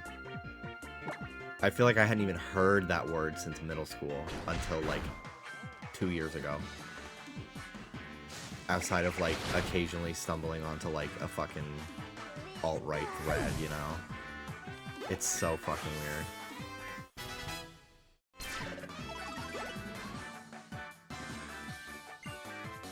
weird. Litten. Litten.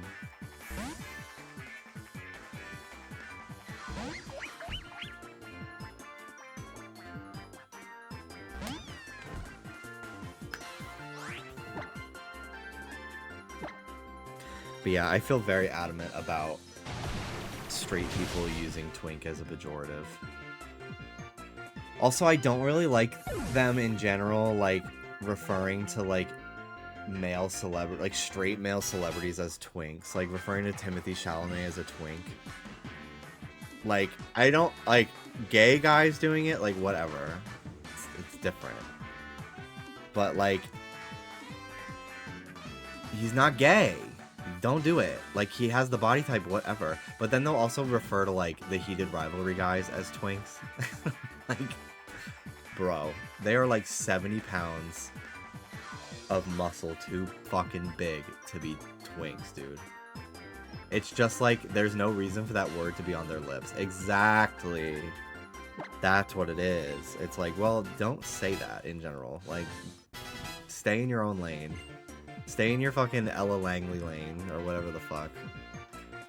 I don't know who that is, but they have the #1 song in the country right now, I guess.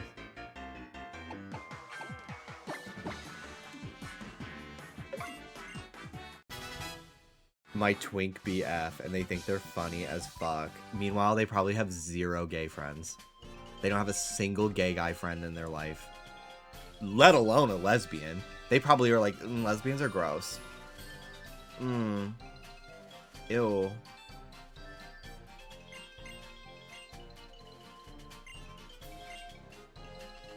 I remember when I first came out, I had so many fucking straight girls. Oh my god, do you watch RuPaul's Drag Race? And I hadn't at the time.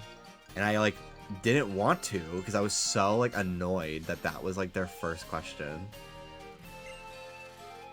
What happened to Hi? What happened to How Are You? And, like, Drag Race is the best show ever. Like, it's my favorite show. But, like, I just remember thinking that was so weird. Like, what?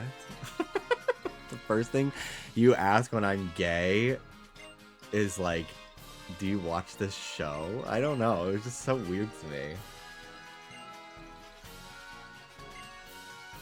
I'm not reading the dialogue on this fucking island. It's all tutorial. I'll start caring on the second island.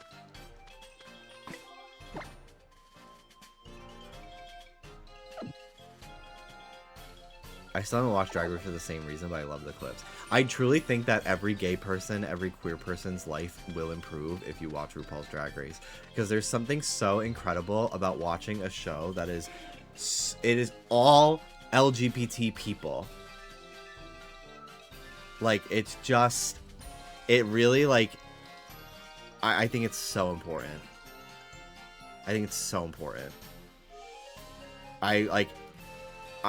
The people, like, it's fine if you've just, like, never seen it. I do think you should watch it. But the people that are like, am I the only gay guy that doesn't watch Drag Race? Like, oh my god, please get the fuck over it. Stop trying to impress these fucking boring straight people and these, like, mask for mask chasing men. Like, free yourself from the prison you fucking set yourself up in of, like, how you're perceived on the internet and in life. Like, please, free yourself. Watch the funny show with the people wearing wigs. Please. It just does such, like, it just benefits your heart to, like, watch a show that is so celebratory about gayness and, like, queerness and transness and all of it. Like, it's just so, it's wonderful. And, like, it's like the earlier seasons are some of the best TV in general. Like, it's just great TV at the end of the day. positive parts aside. Emotional boosting shit. I have to pee.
Thanks, Detox.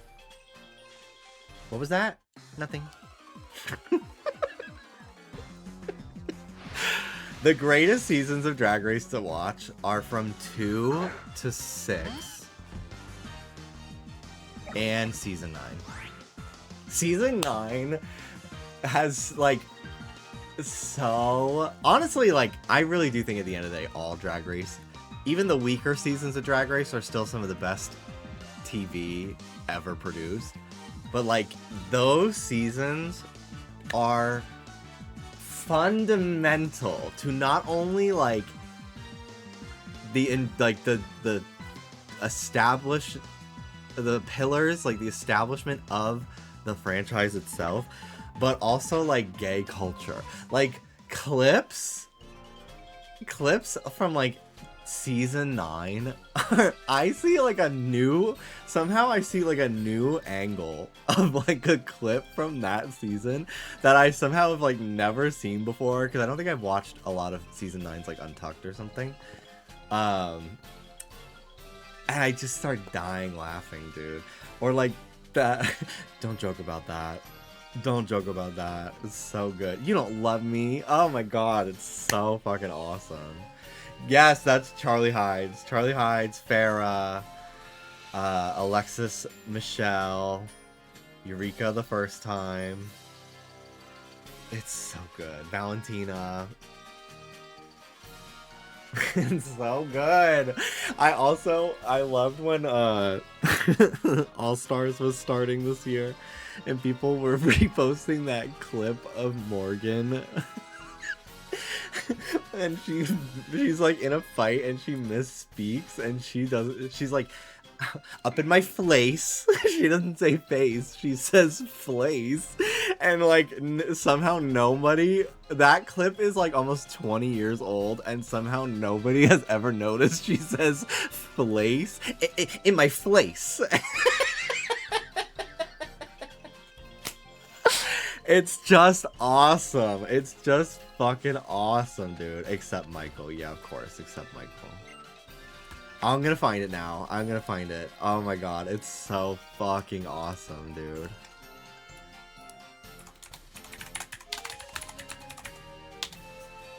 Morgan versus Mystique.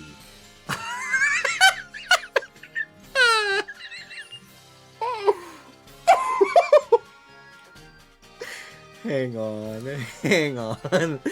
This I can't I can only find like a shitty webcam recording of the fight on YouTube, but the editors Untucked used to be better than the main show with how they edited these fights, and I don't understand why they don't do this anymore. I don't eat fried food. Fried food messes up my skin.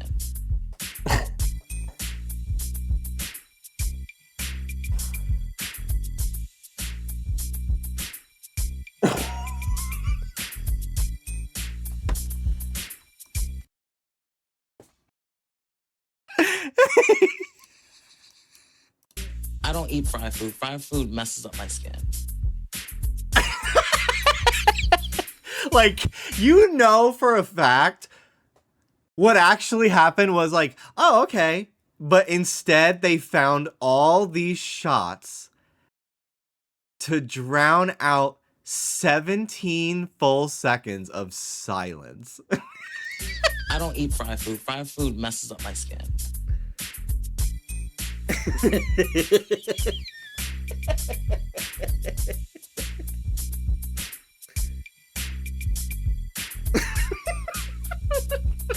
And like they're clearly like listening to somebody speak, because fucking Jessica is like nodding.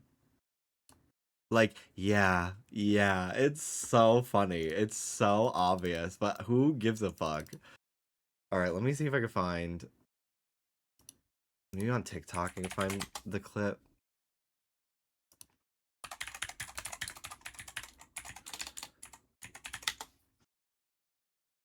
Yeah, here we go. She was. God.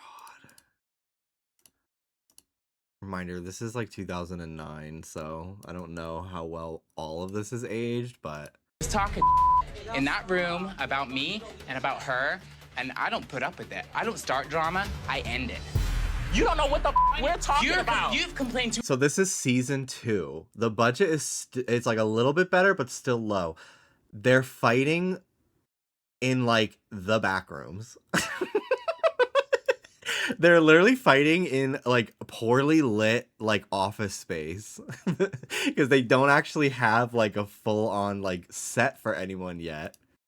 She was talking Yeah, Untucked wasn't really even a thing. This is why they made it. in that room about me and about her, and I don't put up with it. I don't start drama, I end it.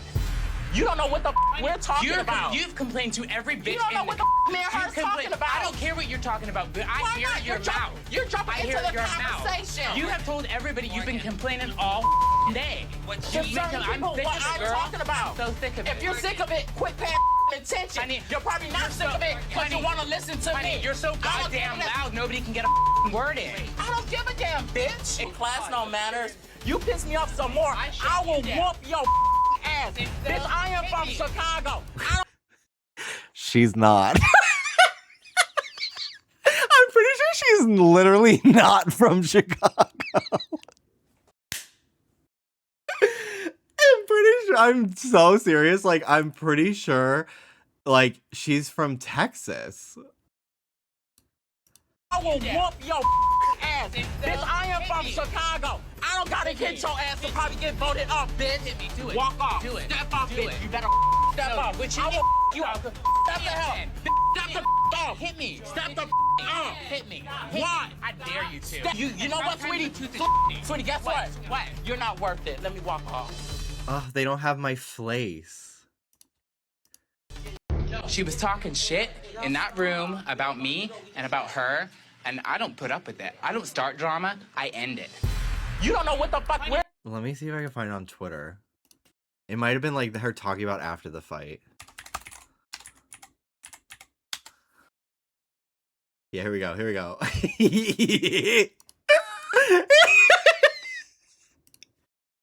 Hey, but then she's in my mug, in my face. Hey, but then she's in my mug, in my face.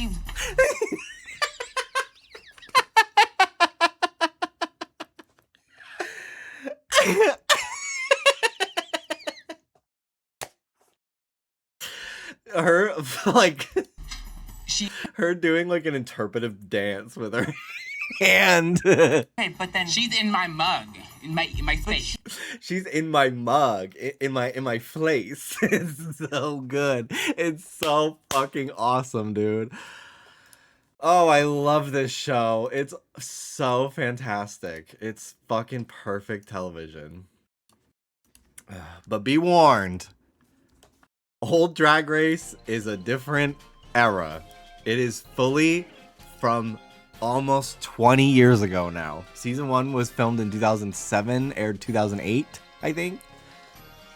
So be warned, you will be hearing and seeing some crazy shit in some of those older seasons.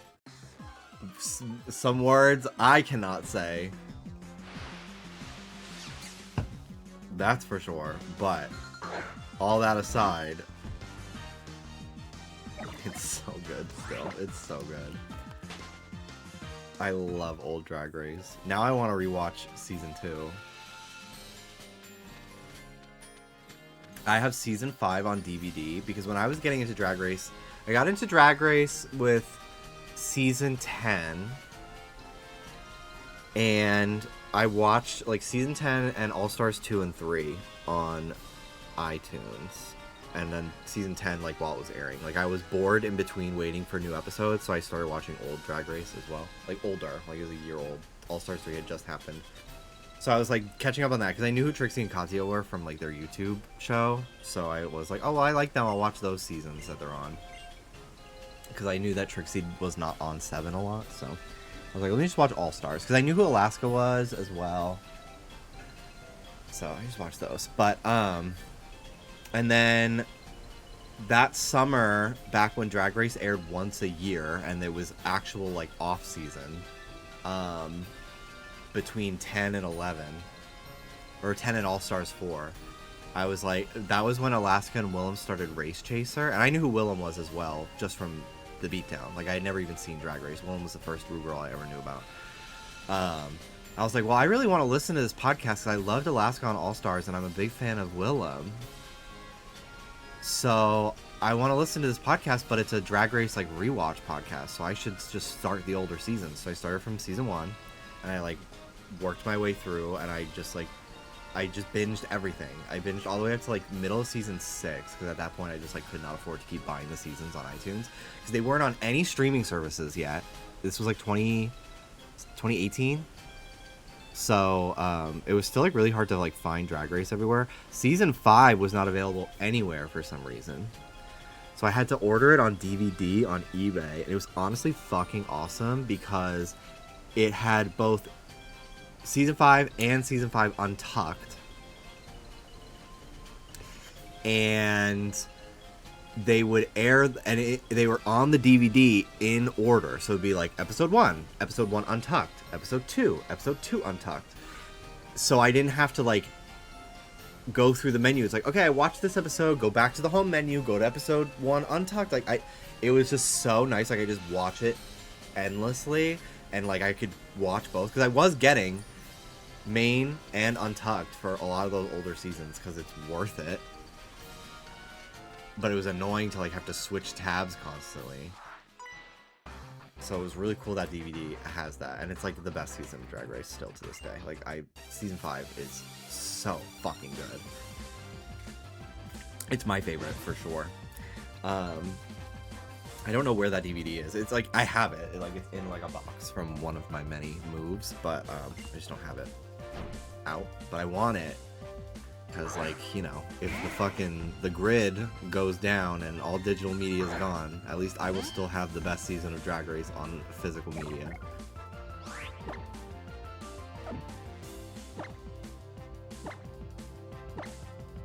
And I really do think that Drag Race could get back to how it used to be.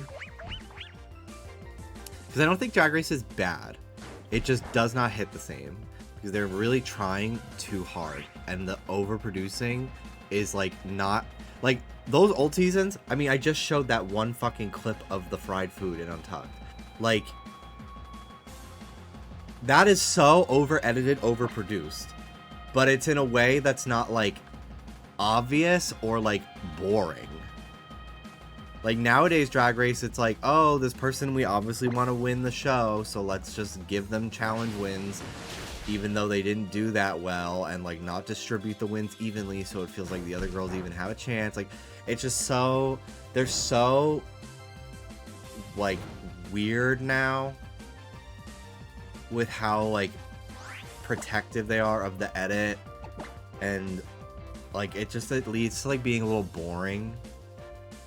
Season 17, I agree. Season 17 was the only Untucked I've watched in years. It was very good. Season 17 was a great season that actually had like some really great drama, some really great moments. And it sucks because like for the most part, like the contestants have never really faltered for me. Like it's never really the queens themselves that like don't deliver. Like obviously there's some people that like don't do well in the challenges or their runways are not great, like whatever. But at the end of the day, like I still enjoy the contestants, but they're just like not like, I don't know. It's absolutely more on the production side of things. That is why Drag Race is not as iconic as it used to be.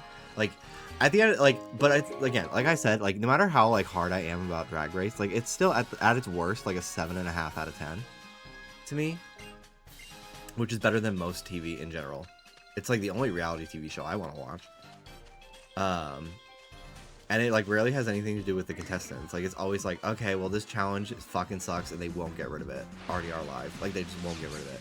Or like, oh, they gave this person a win even though like they didn't actually do that well in the challenge because they're so committed to like them winning the whole season, a la Ginger Minge.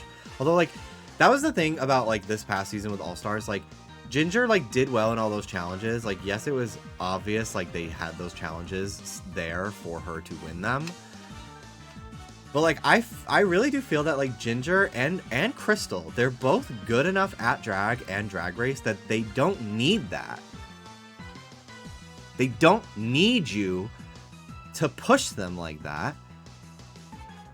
So then when you do, it just kind of makes it like it just makes it like feel uneventful that they actually win. Because I do think Crystal deserved to win that season.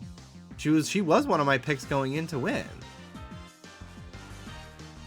But like her winning challenges over other people who I did think like did, like Joey J, who I thought did better like one of those weeks than her, like it just felt like it just made it so obvious, like, oh, we want her to win. Like, she's an amazing queen. She can do it without you pushing her like that.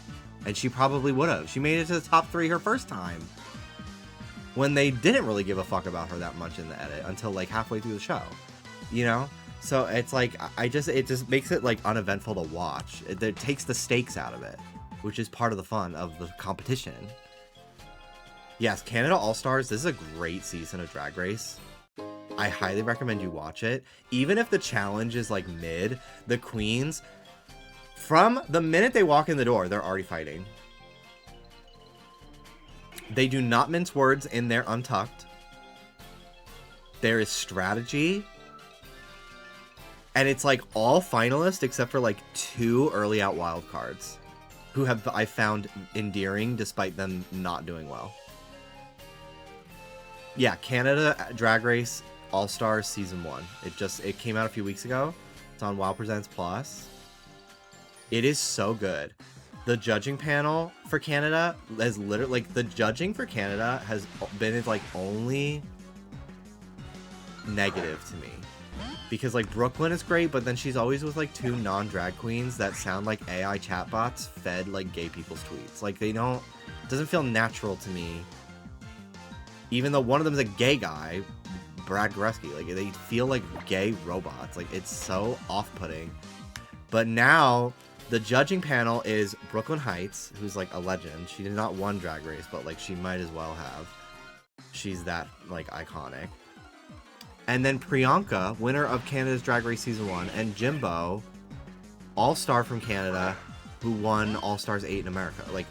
It's 2 winners and a finalist who basically is like an honorary winner in my eyes as the judging panel, and it's fucking awesome.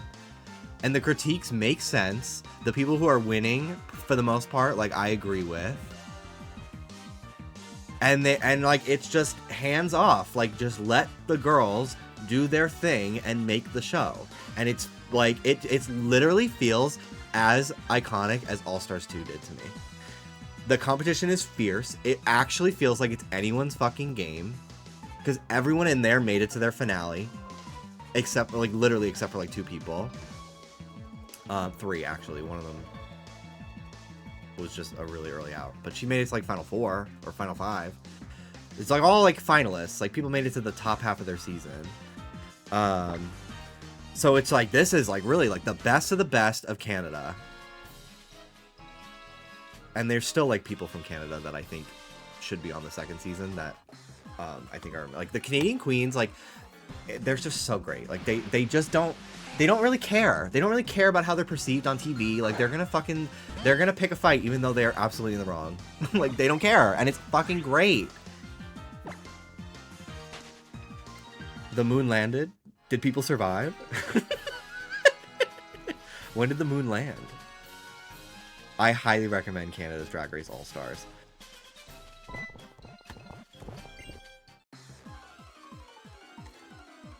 I also agree. I personally don't really understand why Aurora did not win her season. No shade to the person who did, but, like, Aurora had, like, 3 wins that season and, like, an actual, like, story arc. And then the girl who did, like, just did, like, that's the thing with mainline Canada. I always think it's a great season, and then they crown somebody who, like, barely had confessional time. And it's just very weird to me. This past season, Canada 6, that's the most recent one. That was the first time where I was like, the final 2 are both actually the main characters of the season, and the person who won, like, actually felt like they were on the show. I was very pleased. Because before that, like, I don't think that they're bad queens, but, like, outside of Priyanka, I did not watch season 2. I did not watch season 2 because I just thought the judges were so annoying, and that, like, Brat Pack clique was just grating. And they kept sending people who I thought should have won the challenge home. So I was like, I'm over it. But I came back for season 3. So 2 of Canada is the only one I haven't seen. But, like, it just didn't make sense to me, a lot of the wins that they gave to, like 3 to 5 for Canada. And again, like, I don't think that they're not talented. I just was, like, surprised based on, like usually with Drag Race, like, you look at someone like season 5 of Drag Race. Like, I won't spoil who wins that for their people who in chat who we have found out have not seen it. But, like, everyone in the final of that season has so much screen time. And actual, like, plot lines in the confessionals. So the person who wins, like, they have an arc. And it just, and, like, that just makes for, like, compelling TV, editing-wise. And, like, typically, like, since Drag Race is, like, a reality TV show, like, they're gonna prioritize, like, story arc over, like, you know, the performance. Which, like, most of the time, I'm fine with. Because I'd rather, like, feel like we had, like, a nice little bow to tie up the whole thing, rather than just like, oh, this person who I don't know anything about just won over all 3 of these other people that, like, I'm deeply connected with and love. Like, it just feels weird.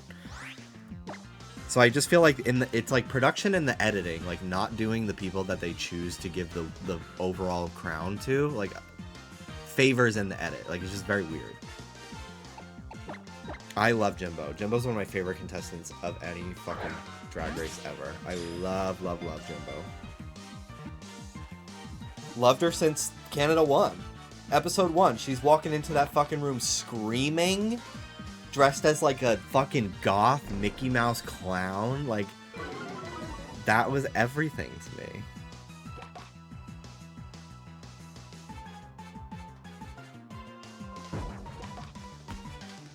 Okay. 2 of them.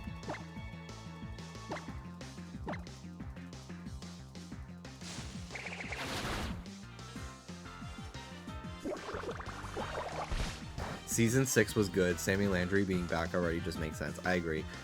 Literally, season 6 of Canada, I think, is like my favorite. Season 4 was awesome too. Was season 4 Nira and Aurora? Or is that season 5? I'm usually pretty good about remembering, but for some reason with Canada, I'm very bad about remembering who's from what.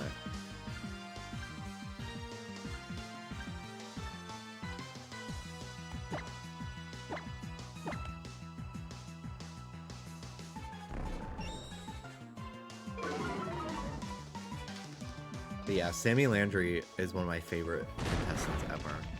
I have so many pictures of her saved to like my meme folder because she just makes these fucking crazy edits of herself, and I sometimes use them in the podcast. Like she just has this picture of herself with an old filter, and it's so funny to me. I love it. I didn't want to kill both of those crab brawlers, but whatever.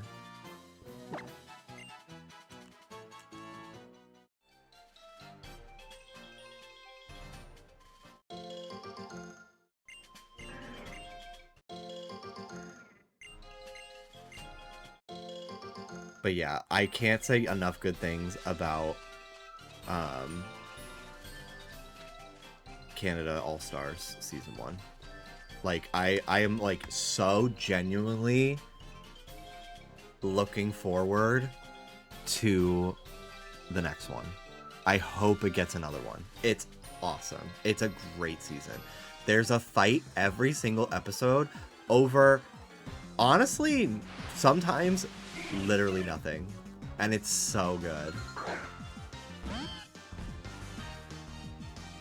Instead of casting them on All-Stars, they should cast early outs on regular seasons again. I feel that way as well. I feel that way as well. Because, like, I mean, look at Big Brother. They bring back people all the time, and it's not even, like, necessarily, like, an early outs or an All-Star season. Like, it's like, okay, we just have, like, a returning player this season. This season we have 3.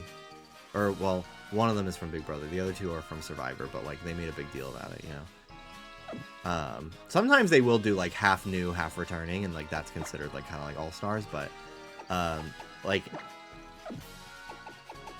I like when they realize that real life does not have rules, so they can just do whatever the fuck they want.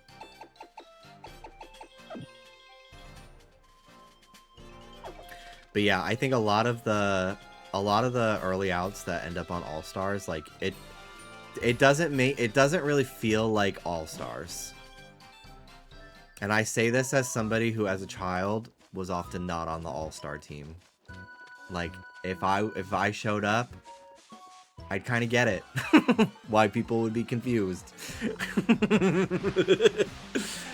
And it's like, it doesn't mean I'm not valid, but like, it takes away a little bit from the gravitas. That being said, then you get someone like Joey J, who I honestly think Joey J should have won this past season of Drag Race. But the minute they were robbing her of challenge wins that she absolutely did the best in, her entire bracket, I knew that ship had sailed.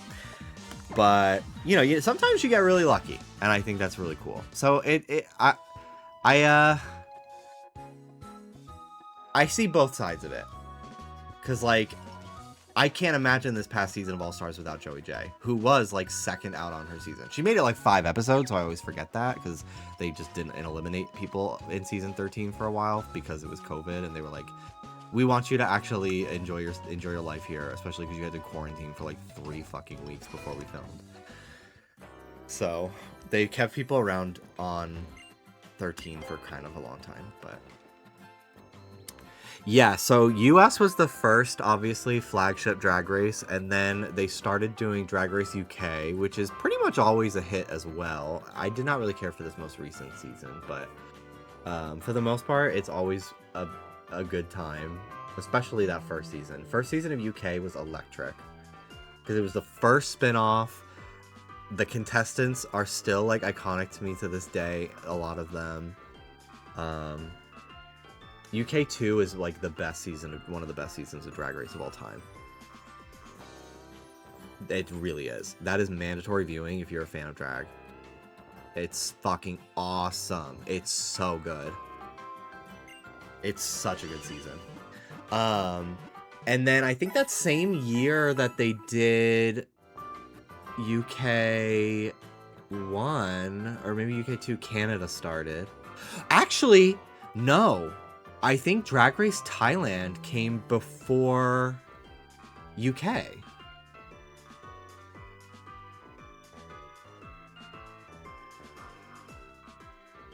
But UK was the first spin-off to have RuPaul on it.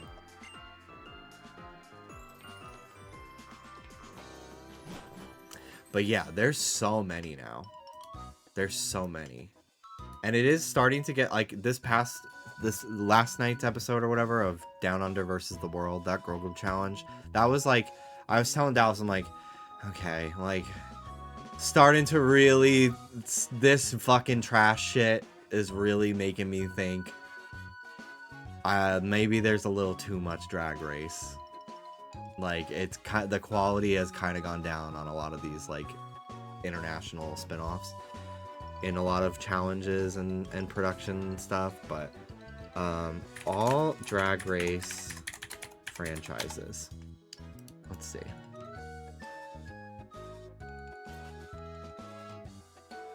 Okay. So there's Drag Race US, Drag Race UK, Drag Race Canada, Drag Race Brazil, Drag Race Belgique, Drag Race Down Under, the Switch Drag Race, which I've never seen, but that actually might be one of the first spin-offs too, now that I think about it. It's a very different format, I think, though, but that was in Chile.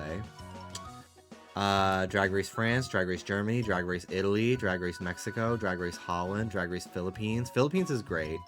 Watched a little bit of it. I liked Slasian Royale. That was fun. Drag Race South Africa, TBA, so they're making that.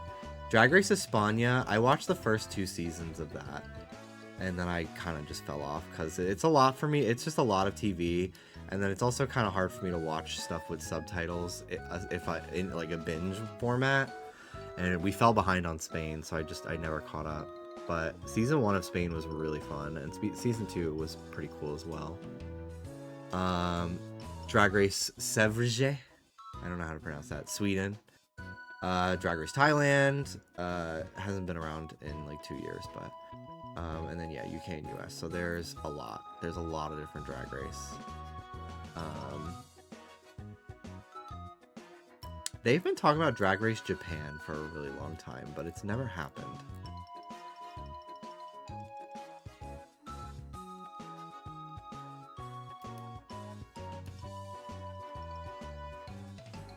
Drag Race Italia was kind of a mess because, like, the first winner of that franchise didn't win a single challenge. And it was kind of like, well, what the fuck is the point of the challenges if they don't even get one? You know?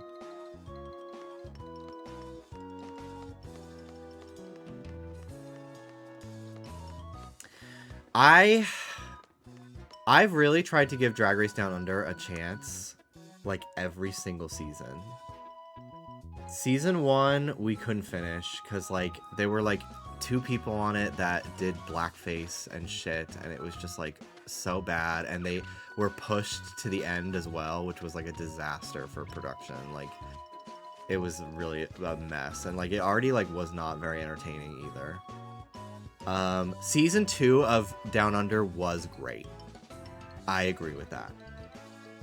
Season 2 was awesome. Season 3, who was on that? Was that Mini Cooper or was that 2? Season 3, I don't think we finished either. Yeah, Mini Cooper was 2. That's why. Yeah, Season 2 of Down Under is very good. It was very enjoyable. Season 4 was okay. That was the first one hosted by Michelle. And it was fine.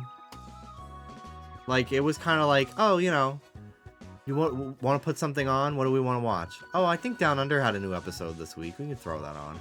That was kind of what it became. And then they have Versus the World, which is like their version of All Stars, where they have some... They usually were doing Versus the World for the international seasons, that didn't have enough contestants to do a full All-Stars, but now, like, Canada has 6 seasons. They can do an entire All-Stars of just Canada girls, and it's very enjoyable.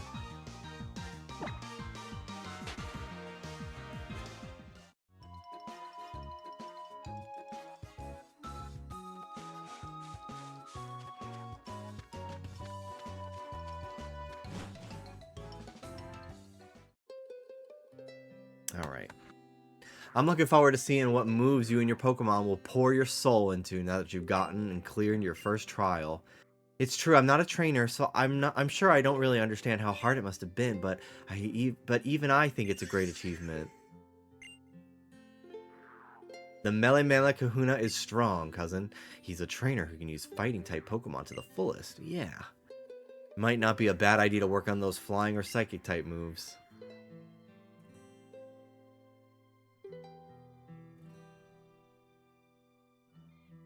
I've heard better things about La Mas Draga and Drag Race Mexico. Yeah, I think we watched like the first episode of Mexico. We watched like the first episode of France. We did not watch Italy. We did not watch Brazil. We did not watch Belgium. I don't think.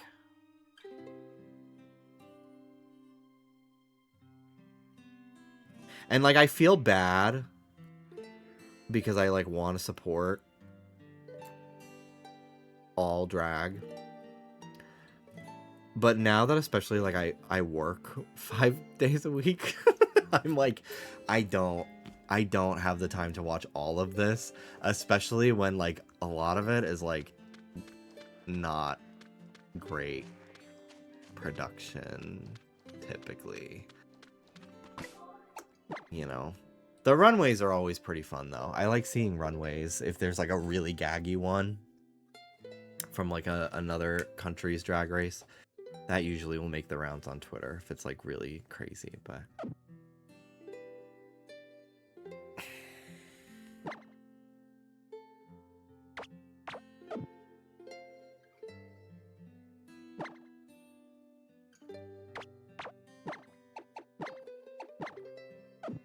Okay.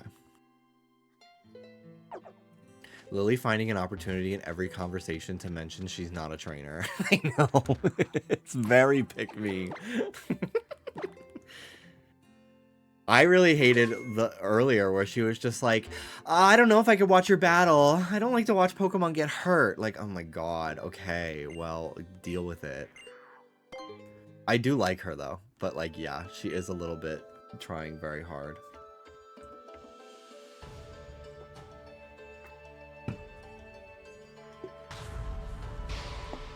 Oh!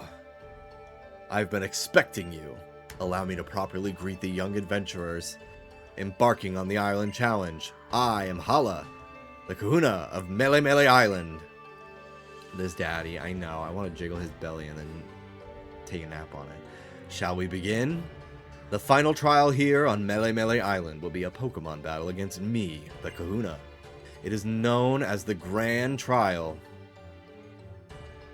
Well, Jimby, you have been entrusted the Sparkling Stone by Tapu Koko. Now show me you and your partner Brion and your team's full power. Old Hala here will also be going all out. Let the grand trial begin.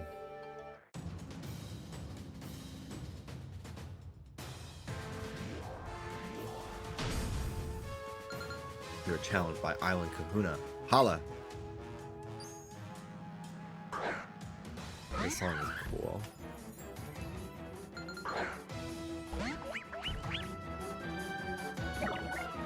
She saw that Squirtle bite that Charmander. That is the scariest clip ever. I hate that clip.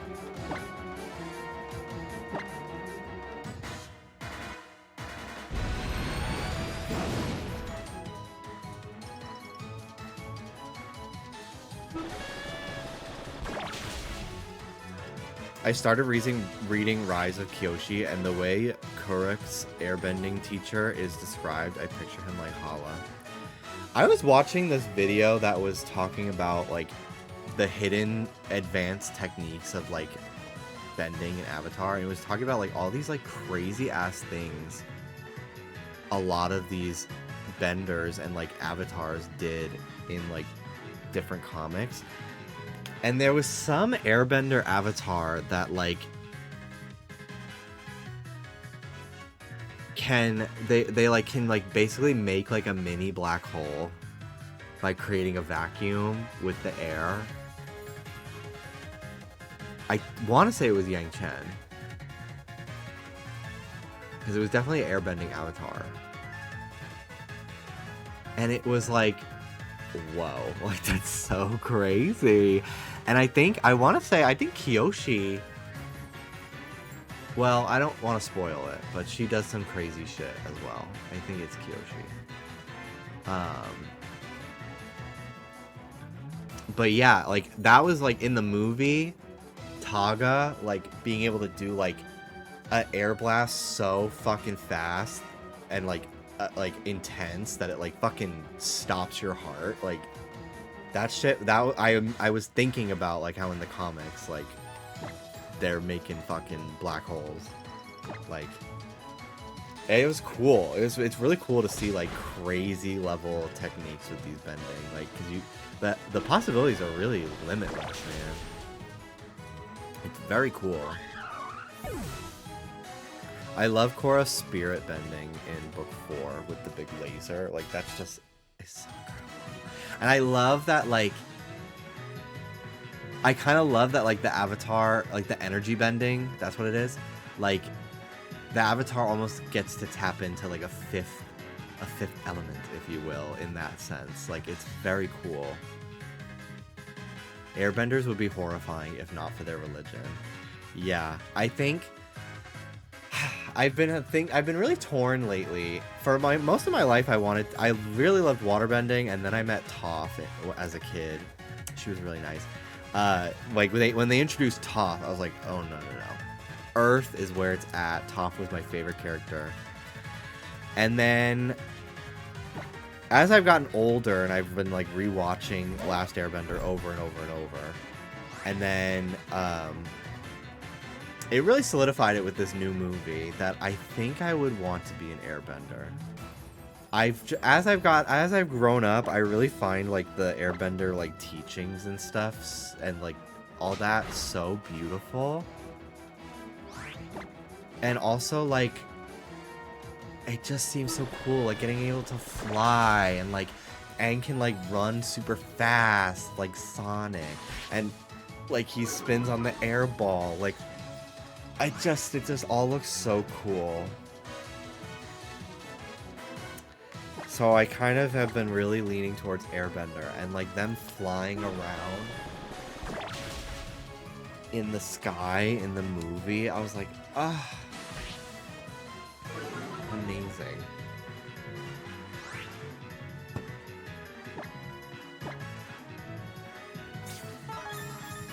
Avatar Roku doesn't get enough hate. Thank you. Exactly.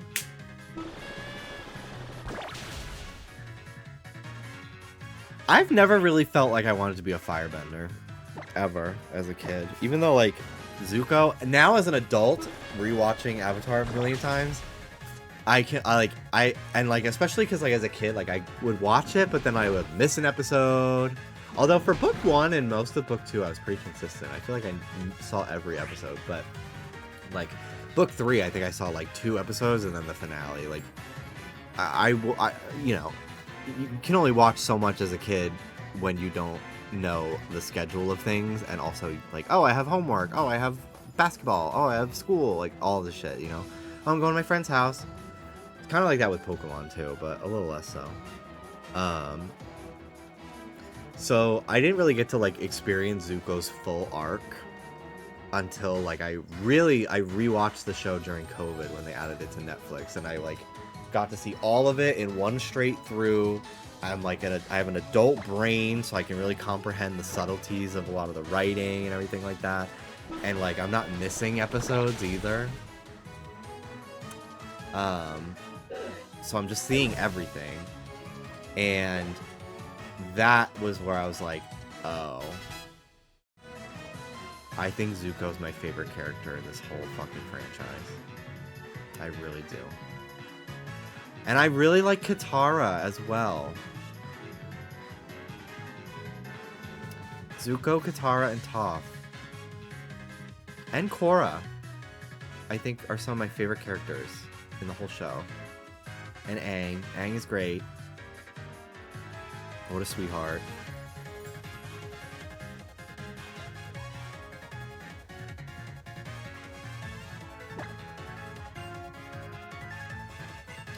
But Zuko is an incredible character. Everything about him.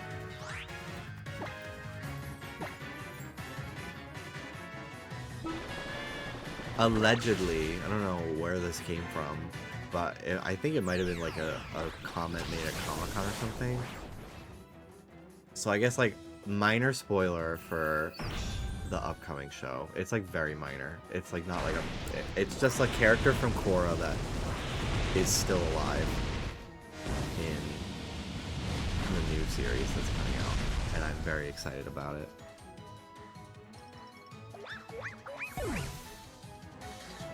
Okay, so spoiler, it's Jinora apparently, and I think that is gonna be Gaggy.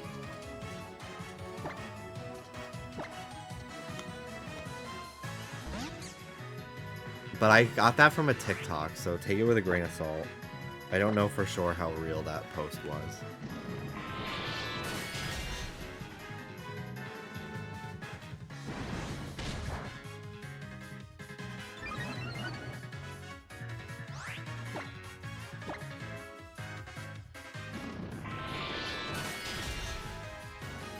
I would have guessed her gassy little brother. Milo? Be the lead. Very OG Korra meme.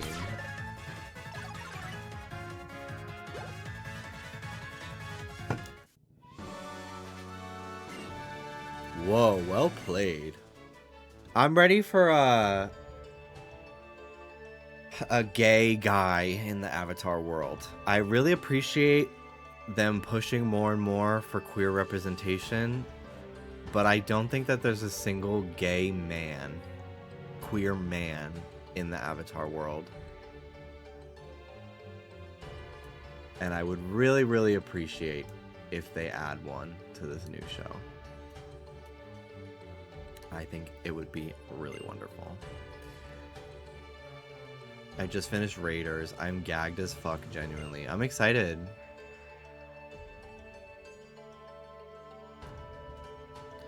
I do want to play more.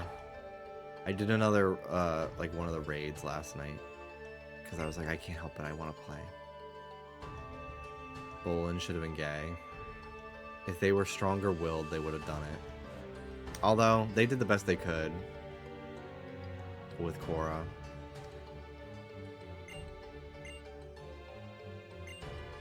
Being bi with Asami.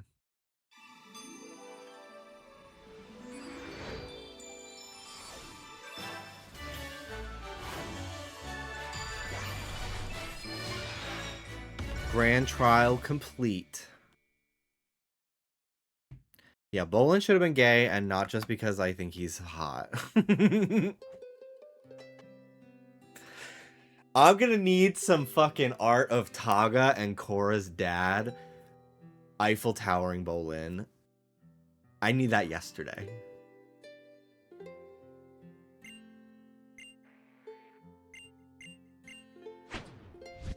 Have you used a single Z move this playthrough? No, but like I literally only just got my first two. And I have normal and fighting, and I don't have Pokemon that use those moves, so.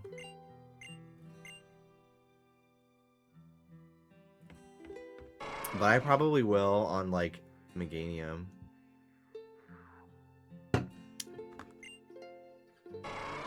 Hi, Tauros. I want chicken nuggets. I'm gonna go put some in the air fryer.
Hello.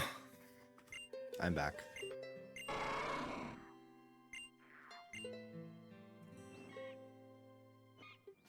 My toxic trait is that Mako is more my type than Bolin. I mean, Mako is hot. He just sucks. He's kind of boring as a character. He's a bad boyfriend. He just doesn't really have a lot going on. That's my only thing with Korra. Korra, they add like a ton of new characters throughout the show that all like stick around because it's not as mobile of a show as Last Airbender. Like Last Airbender introduces a lot of new characters, but they're always on the move. So they pop up and then they go away and they pop up. But Korra, like, there's always like 20 people around. And most of them are cooler than Korra's like team avatar of like Bolin, Mako, Asami. Sorry. Like they just are. They're more interesting. Tenzin's more interesting. Her dad's a better bender. Lin is cool. Suyin is cool. Kuvira's cool. Although she's like, you know, eventually a villain. Like, and all the people that I listed are also all better benders than Korra's like actual team avatar. Jinora, like incredible airbender, who I would consider is part of like team avatar in that sense. So it's a little bit. I think it'd be. I'm excited to see if like this new show like they kind of downsize again in terms of like the cast.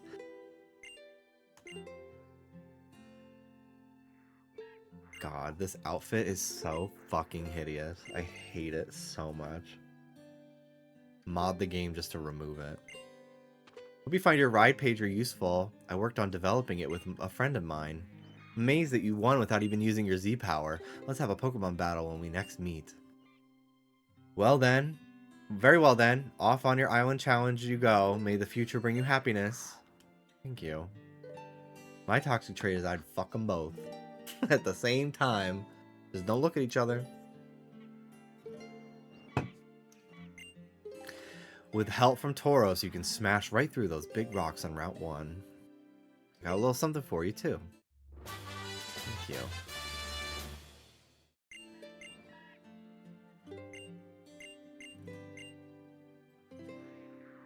Alright, time to get the boat ready. Lily, you gonna help me clean it?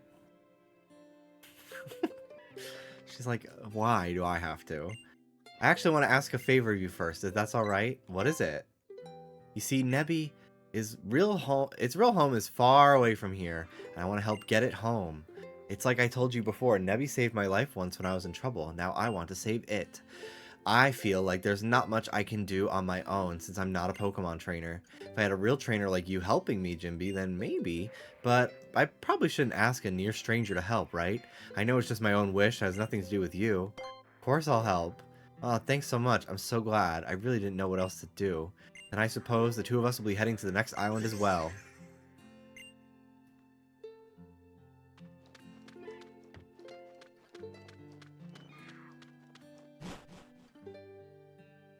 And away we go.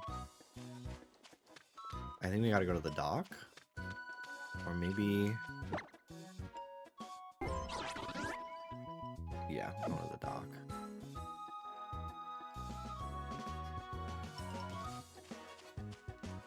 I actually really do like that this game introduced the map like this. I do think it's very useful on the bottom screen. Did y'all know she's not a Pokemon trainer? Yeah, that's actually news to me. Big development, if true.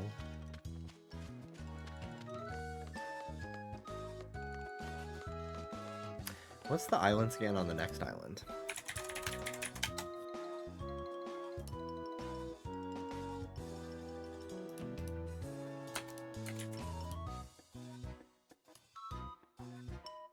I put all the veggies from yesterday in there.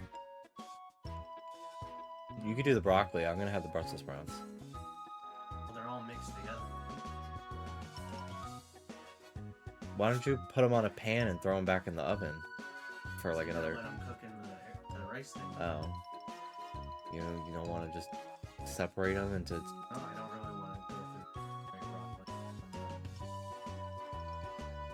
broccoli. Okay, then just save me half of it then. Okay, I'm just looking for an answer. I'm trying to give you one. You're telling me that.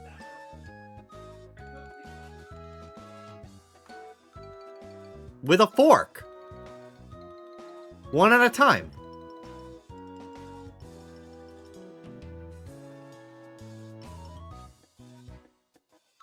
This is as far as we actually like fight about anything.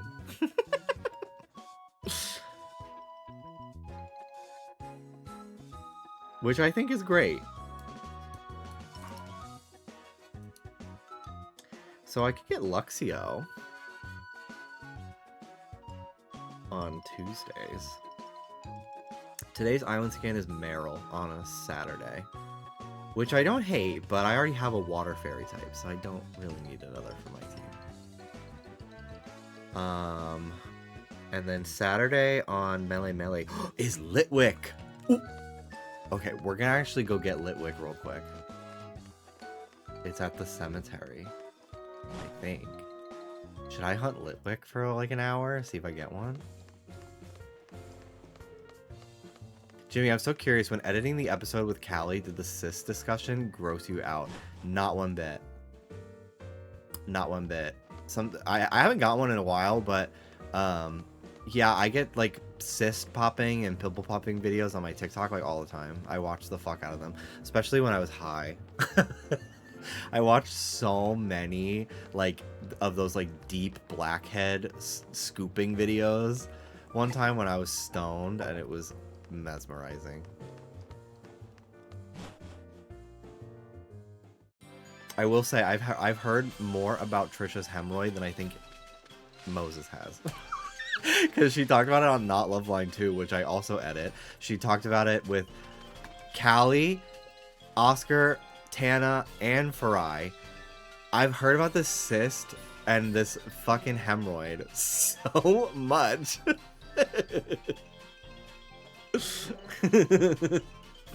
Oh, bitch, sometimes I like it's so gross. Sometimes I'm like, you know, one little ingrown hair on my leg wouldn't be so bad because then I can remove it. I can, because, but I, you know, that's kind of disgusting.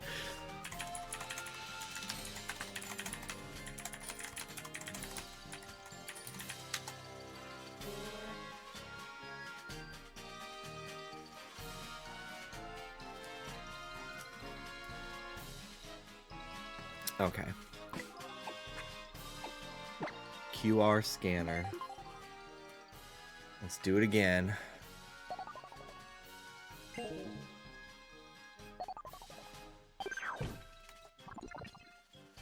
I mean, we know about your Sharpie. Nothing is too gross. It's true. It's very true.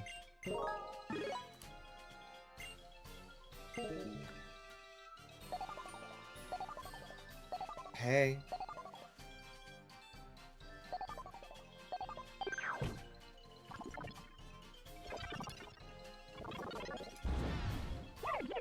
How close is that to my face?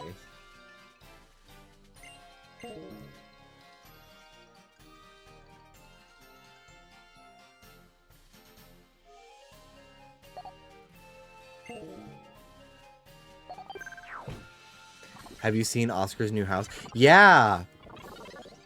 I was there back in, like, end of May. It's beautiful. Really inspired me to, like, really hustle and hopefully be able to even just rent a house.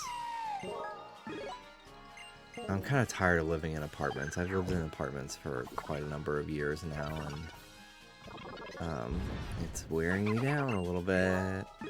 Does adding the shiny do anything? No, I don't think so. At all. I think it's just for fun.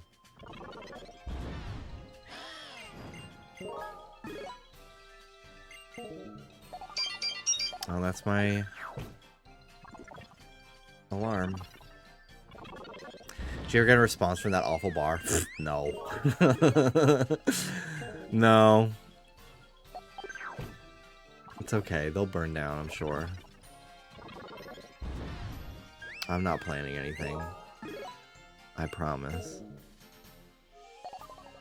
It's karma, though.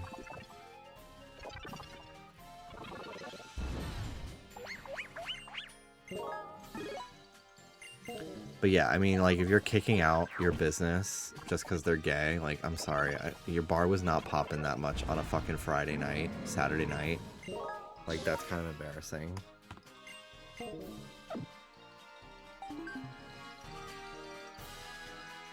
This is why I'm kind of over living in an apartment.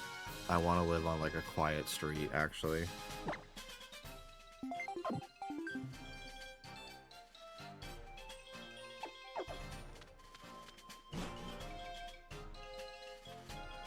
That being said, they are building some new stores near us that if we were to stay in our apartment for another year, which our lease is up in May, and I would love to be able to, like, justify a couple more $100s a month and rent, like, a nice house with a little yard for the dogs, but, you know, we'll see what happens. But if we were to stay again, we might have, like, a bunch of new stores that we can walk to, which would really add a lot of value to our area, so it wouldn't be all bad. Plus, like, two of my best friends live upstairs. Like, there's positive things, there's positive aspects to living in this building, but their antics continue to piss me off, and I mean, our car was literally stolen from the fucking garage. Like, we're going through the ringer at this place, so I'm kind of over it.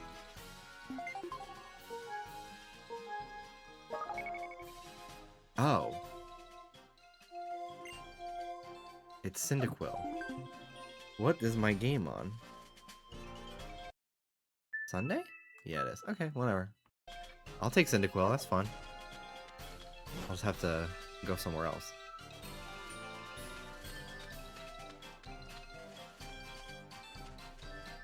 Well, what's Sunday on the other island?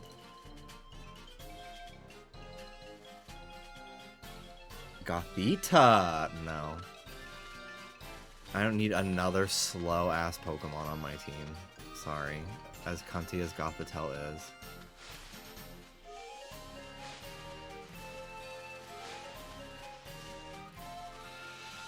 Oh, my chicken nuggets. I want to go get those. Hang on.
Okay.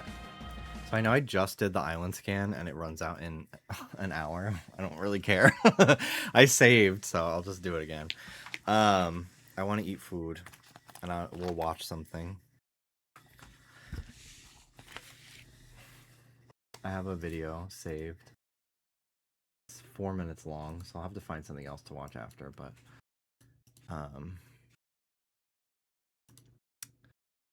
it's this Pokemon like news story from 1999. I had this in my like for stream tab for a while. That'd be fun to watch. Also, did you guys know that Brussels sprouts? So the reason why, like in like kids shows and stuff back in the day, like I remember thinking like Brussels sprouts were the most disgusting thing ever, and I never wanted to try them. And then I finally had them as an adult. So I was like, I fucking love these. And the reason is because they changed the type of Brussels sprout they were growing, like not that long ago. Like in modern history, like relatively recently. But like a lot of the people making those kids shows grew up eating the old gross versions that tasted different.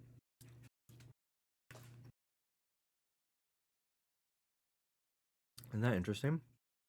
Also, like, yeah, they probably weren't seasoned right, but like they're pretty easy to cook. Like I like to pan fry them just so that way like they get like really crispy, but it's really easy to just throw them in the oven too. I like getting them frozen. Personally, I've cooked fresh Brussels sprouts before, but I always find that they don't get soft, and I like them to be like soft. The frozen ones, I feel like when I cook them, they get nice, they like kind of like almost melt in your mouth. But I like the frozen, personally. But yeah, like I usually will just coat them in salt, pepper, garlic powder. This time I like toss them around in Italian dressing before putting them in the oven. They're so good. I love them. Really great anti-inflammatory as well. Dallas has diverticulitis, and if he eats seeds, he gets like a flare-up, and he gets like intestinal pain, abdominal pain.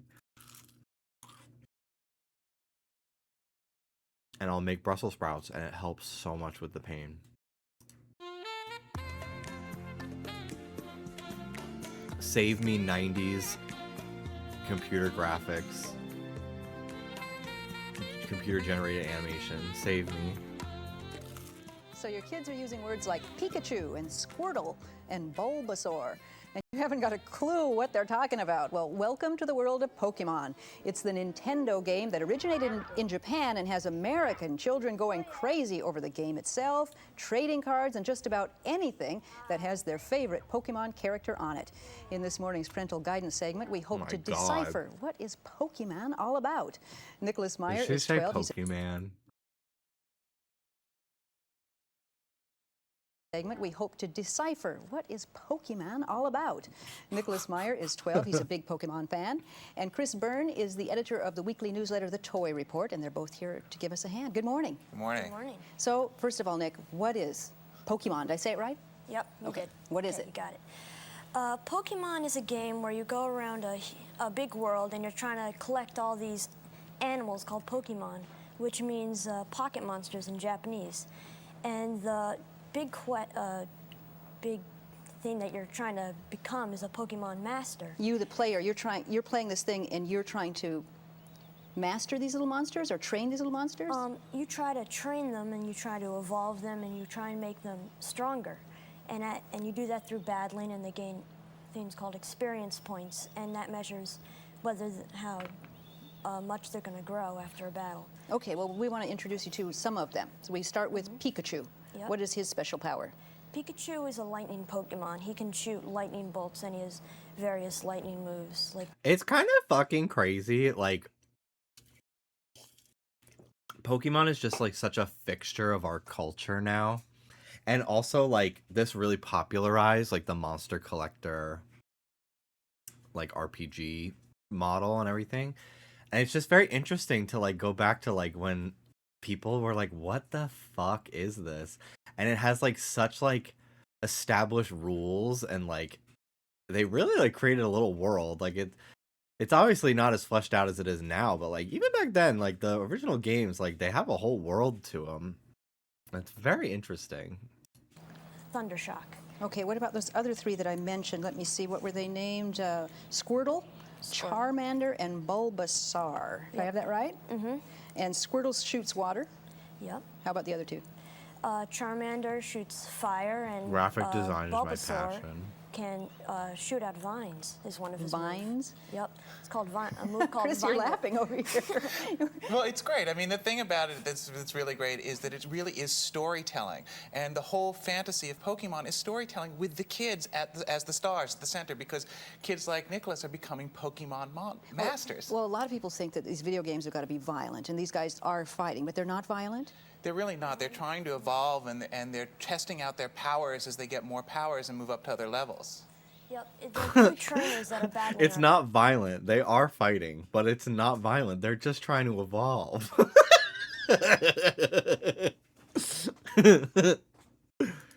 Cooperating, trying to get their both of their Pokemon to evolve. Okay, well, we've got some videotape, so let's play the tape, and we're going Me to and see him what having the a same screen, and glasses. kids are playing it. And Nick, you tell me what's going on as we see Okay. this. We have a camera somewhere? Okay, there you go. Can you see what's going on? Yep. Right now, Ash has just gotten into a battle with a Ash. Pidgey, and this is a battle screen. This is where or in this case, you are trying to capture a wild Pokemon, and you cannot capture Pokemon that other trainers already own. Okay, something came shooting out of that Bulby and hit the Yep. green thing. So was that a capture? No, you have to try and weaken the other Pokemon before you can capture it in something called a Pokeball, which you use to carry your Pokemon and capture them.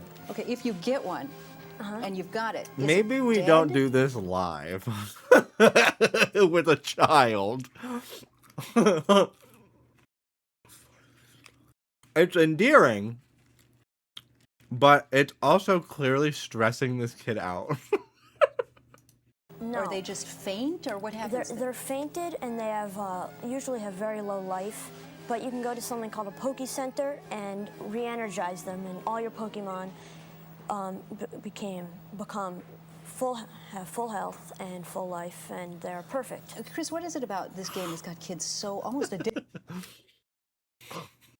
They'll live a full life. Addicted. Well, there's a couple of things. First of all, it's collectability, because they want to collect everything. For example, the cards from Wizards of the Coast. This is a hologram card, and it comes This in the fuck-ass package. It's worth card. about $18. Everyone has this fucking Machamp, dude. Now, and you get $9. You pay $9 for the game, so you can double your money. But it's also social, because kids are playing. God, they're even having fucking scalpers back then, dude. We've never been free. Like, I knew this, but it's so crazy. In the news, to be like, it's a $9 card. It together, and then there's the whole idea of mastery. As you're hearing from Nicholas, it's like all understanding how these people do it. And then, as I said, it's about storytelling. It's really about creating a world. And there's a strategy there. Have you become a master yet, Nick? No, I've collected 120 Pokemon. 120? Yeah. I heard you had a whole collection. Your little brother kind of nuked it once by hitting the wrong button. Yep. Do you forgive him? Yeah, I do. Do you want to say hi? Hi, Mix. I guess you forgive him. Thanks so much, both of you. Hey, you guys, welcome hi, back to Oscar. it. I meant to pause the video. I have a...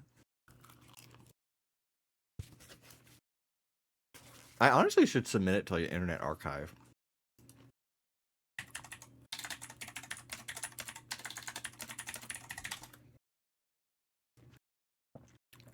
There was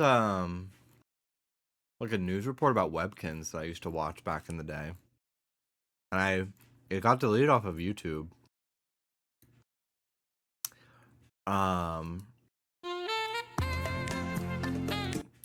And I was able to find it on like the CBS News like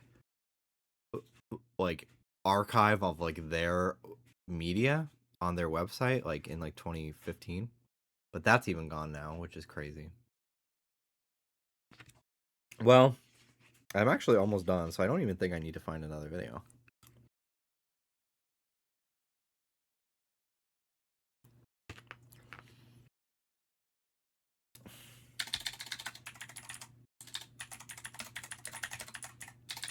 Pokemon on the news.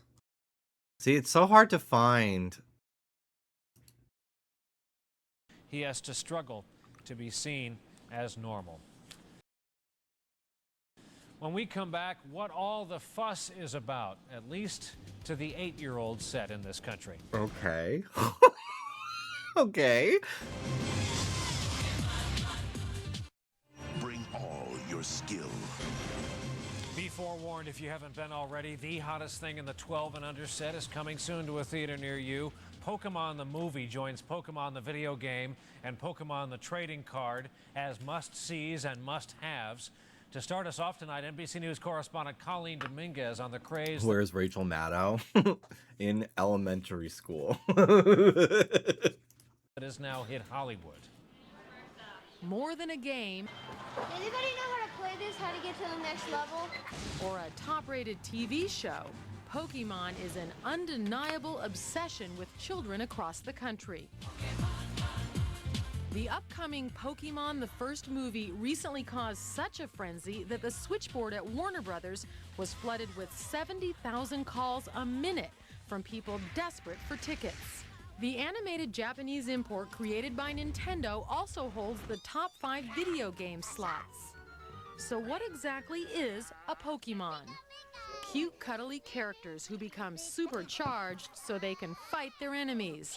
But some experts say the entire Pokemon phenomenon is the enemy. In my opinion, parents should not let their kids watch Pokemon, play Pokemon, buy Pokemon cards, have anything whatsoever to do with Pokemon. Okay. Because the message is Girl, bye. You fuck off. Psychiatrist. It literally, like,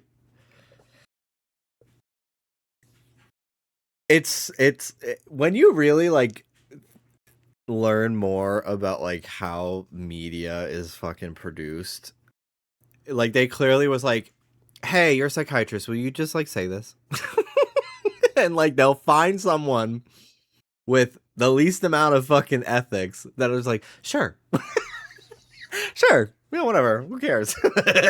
Parents should not let their kids we need watch a psychiatrist saying this for a piece. Can you just say this? Play Pokemon, buy Pokemon cards, have anything whatsoever to do with Pokemon, because the message is violence. But many parents disagree. It's really, I think, an okay thing for the kids because they learn to save their allowance, to budget for it, and they learn to trade and be kind of reasonable with their friends. When it comes to the biggest it has to be the trading cards. This 747 arrived today from Tokyo, packed with the latest collectible cards. It's crazy to me that, like, the cards have always been as crazy as they are. 'Cause, like, I didn't really, like, have that many growing up. And I didn't even really have that many friends growing up that liked Pokemon either. I, like, was just young enough that, like, I'm kind of, like, I was into it, but missed the boat on, like, the craze, right? So, like, I didn't really know, like, none of my friends that even did like Pokemon for a little bit, like, they had Leaf Green. They didn't have any cards. Not that I know of. Because I feel like we would have talked about them. School officials. So the fact that, like, the cards are, like, big enough to make the news, like, it's just so crazy to me. Like, I feel like I didn't really think about Pokemon cards until I started dating Dallas. And then they, like, you know, really took off because of, like, Logan Paul ruining everything. Has gone too far. They're not allowed at our school because it's such a craze and people like them so much they tend to steal.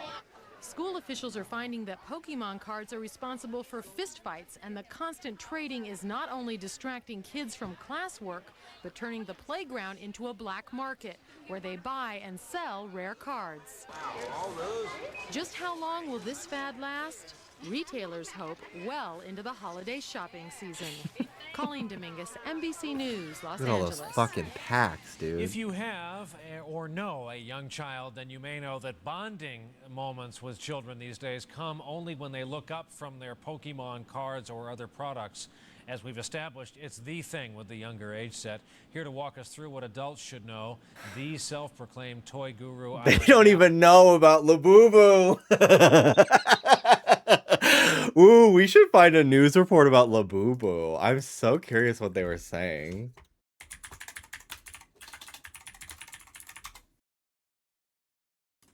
Just outside the Pop Mart store on Michigan Avenue, this is what was happening this morning. They were all trying to get their hands on the latest edition of Labubu. The what? Yeah, you heard me. It is a collectible toy that has sparked buying frenzies all over the what? world. Look at that. 200 of them went on sale at 10 a.m. They were sold out in seconds. They cost 22 bucks.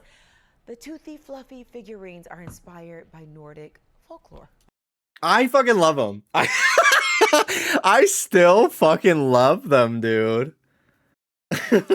I still have all mine, and I will continue to buy future sets. You know, here and there. I'm not gagging for the wigs, but I did buy the Sanrio set. I love them. Sorry. A lot of people saw it as like peak consumerism and like this is landfill slop, and like you're allowed to think that. But to me, like it like really gave me the feeling of like unified togetherness that like the summer of Pokemon Go did for the first time in a long time. Like I love like a cultural moment. I just do. I love like the crumbs of a monoculture that we used to have.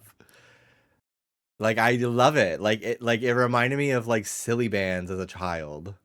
You know, it was I thoroughly enjoyed it. And went on sale at 10 I a.m. loved going out and seeing people have them on their bags. Like it was like, yes, let's all carry around toys. I've been wanting to do this, and now it is socially acceptable for my entire life. Oh, but you hate a Fuggler. Be fucking for real. Yeah, no. Have you seen the Yeti Boo Boo? No. I do have the Kuromi one, yeah. We have all of them. We don't have the secret, but that's okay. I don't need that one. Let's find another one. A new toy craze is taking over. I love watching, like, I do kind of fuck with watching the news.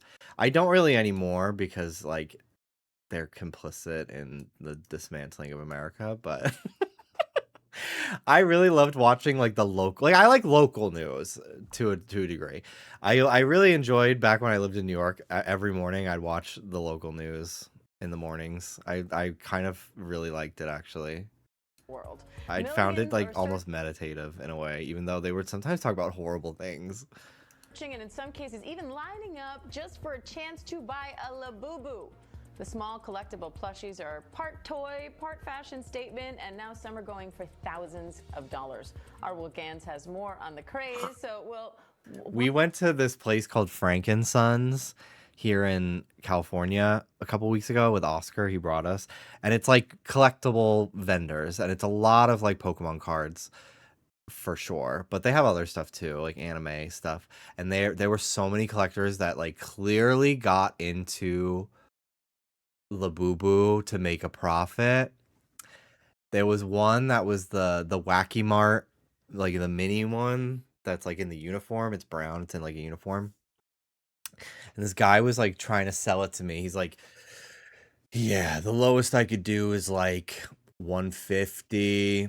I bought this thing for 300 and nobody wants these anymore, so I'm already selling it to you as a loss. And I'm like, that's not my problem.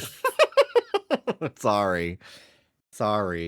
Grown man who didn't even look up from his phone to talk to me for the first 3 minutes of me standing there, even though there was no other customers. I wonder what the shops who just sold Labubu clothes are doing now. There were a lot of them still at that vendor's hall. But yeah, I wonder too. I haven't bought a Labubu outfit in a long time just because I feel like I have all the possible outfits that they would have possibly have made for my Labubu. But I was on AliExpress buying, I would probably spend like $15 to get like 50 different little outfits. And I was like, I'll wait a month for it to get here. I don't care. It was fun.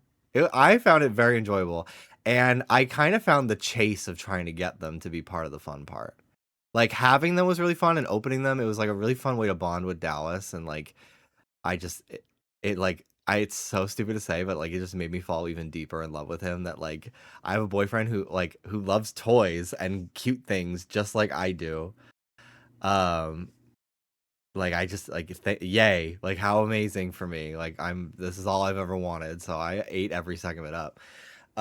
But it was also just like it was a couple months into Trump being president for the first few months last year. And I just was on Twitter like doom scrolling all the time, and then like I couldn't use my phone anymore to do that because I have TikTok Live open and I'm waiting for Labubu. So like I'm not on Twitter making myself depressed. I'm drawing and I have my phone open over here and I'm just listening to go, oh, it's very nice. Okay, 5, 4, 3, 2, 1, boom, and click the yellow shopping cart. Like I'm just hearing them in the background just sell shit. It reminded me a lot of like when I used to really enjoy like relaxing and watching QVC with my mom almost.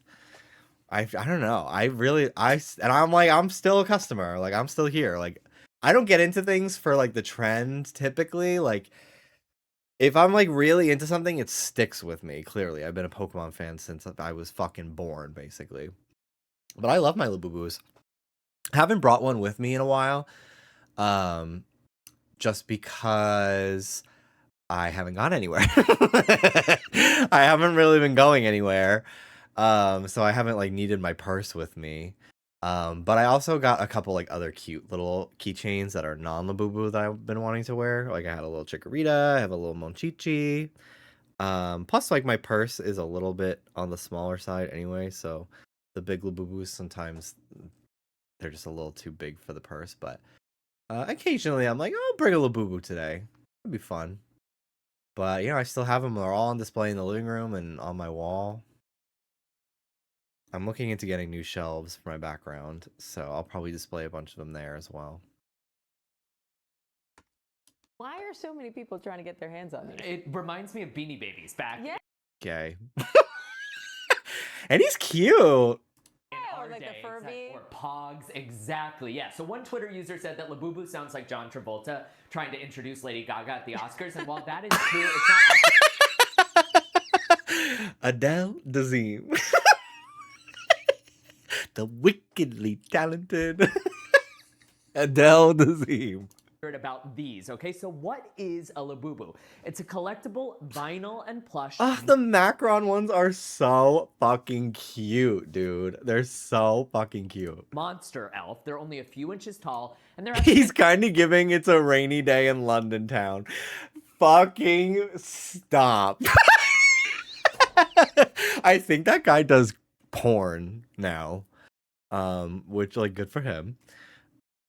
Intersection, as you said, of toys and fashion, and many collectors will clip them onto their belt loops or onto their bags, and they've been selling out in seconds. There are more than 2 million videos on TikTok using the hashtag Labubu, and searches for Labubu collecting tips are up over 1,000% in the last week alone. So how did we get here?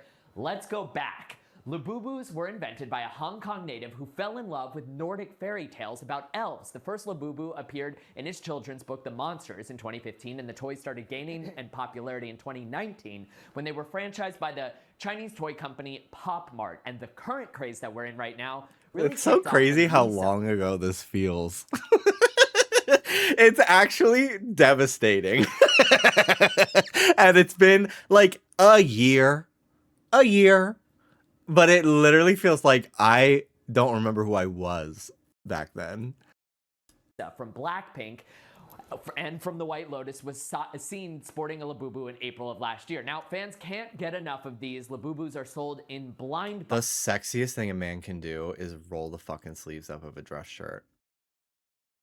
Sorry. It's true. Boxes, which you and I will be unboxing in just a minute. But that means that you don't know which doll you've got until the box is open. So part of the appeal is that surprise element and the chance to unbox one of the rarer secret dolls. In the United States, one blind box of Labubus costs about $28, which is pretty reasonable. And like most collectibles, though... No, they upped the fucking price. I remember that was the thing that really was crazy because of the tariffs, which like whatever. That was I think what was the beginning of the end of the trend was when they upped the price of like the older sets. That was kind of crazy because they were like $22, like Macaron and Big and Have a Seat. The first two sets were 22 and Big Into Energy was 28, and then they upped the prices significantly, like by a couple bucks, and that was kind of the beginning of the decline, I think. Resale value online can reach hundreds or in extreme cases thousands of dollars, but collectors are now on the lookout for knockoff Labubus, which are funnily being called Lafufu. So I'm gonna come over here to the desk, and our producers, Joss and Cynthia, have sourced these Labubus for us, which are actually pretty hard to come by the way. These are from, I'm not allowed to reveal the exact location here top on air. secret? Yeah, from a vending machine somewhere here in New York City. I was also referred to a Labubu dealer who Wait, is from based... a vending machine? Yes. Okay. Someone told me about a Labubu dealer on Staten Island. A dealer. I know, it's really lucrative. So shall we unbox our Labubus? Yes. I love gay people. Gay people make me so fucking happy, actually. Exactly. They're different for everybody, and some of them are rarer and it's than in a others. bag. Wow, okay. Could you gag if they pulled a secret right here? You made quick work of that. She does not give a fuck. I don't. What? Look at mine. Do they have names? Low key, sorry. Like, stop acting like you don't care. I'm mad. I'm actually mad. She is really fucking overproducing herself. She's trying so hard not to have a good time. Come on, girl. How do you pull that shit out of a bag and not think it's the most adorable thing ever? I'm sorry. Box our Labubus? Yeah, looks like there's a little tab. What do you mean, what? There's a fucking Labubu. So you never know which one you're gonna get, right? Exactly. They're different for everybody, and some of them are rarer and it's than in a others. bag. Wow, okay. You made quick work of that. I don't. What?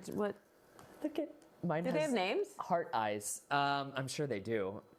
I don't. They're a little scary looking. Well, that's the thing. It's like there is a real argument out there. Are they cute or are they scary? A little bit of both, I think. I know. That's what makes them cool. Sorry, that's the point. That's what's fun about it. That's what's fun. They are a little fucking ugly. It's endearing. Mine's adorable. Thank you, Cynthia and Joss. What are we gonna name it? Mine's named Diane because it's so cute. Okay, mine will be Will. It actually kind of matches your outfit. Should we switch? Okay, fine. Jeez. They're not actually alive. But it feels like they are in many ways. All right. Well. She's not making Diva of the Year. No, she might actually win Op of the Year, even though this is a year-old video. That's crazy.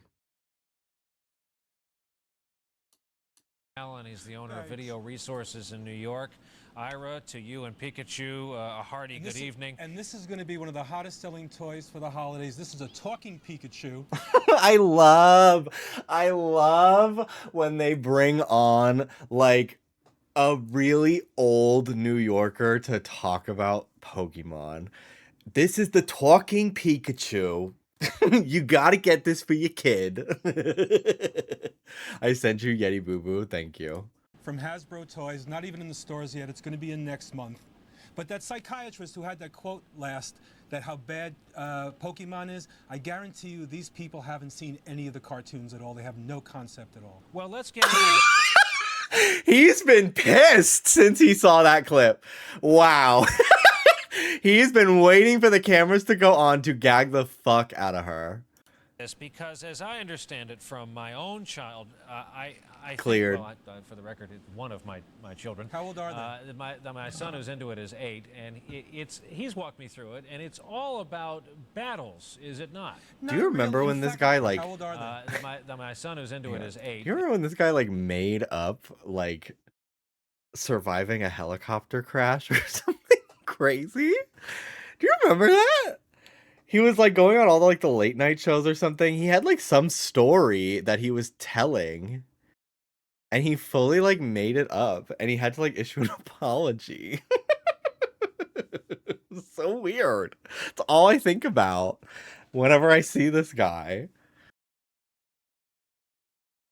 And he's walked me through it, and it's all about battles, is it not? Not really. In fact, I got to tell you, I get this episode today, Pokemon Friends, and it's about abused Pokemon that aren't treated well by their trainers.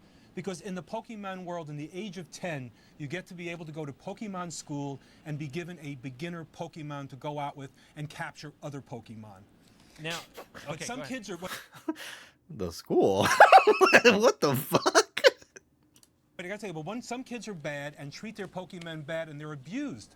This is a great episode about abused characters that have to go to a special... Abused characters. Oh, I fucking love the accent. I miss mine so much.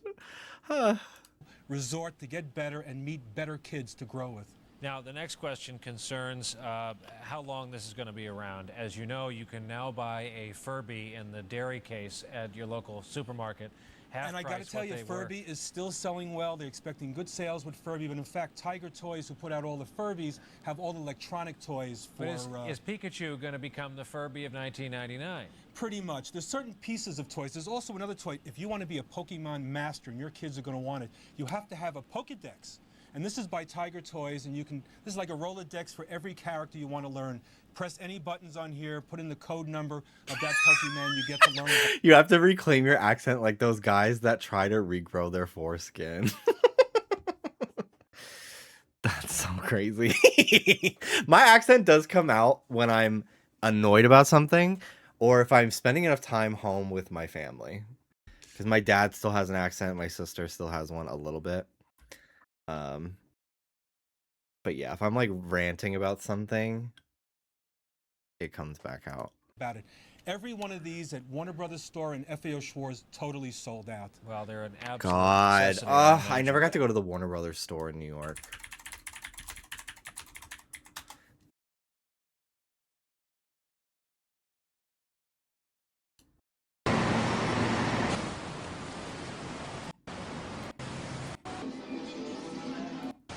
But like, I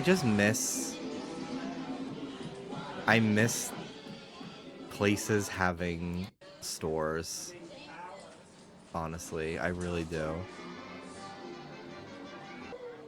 Like, look at this. Look at this.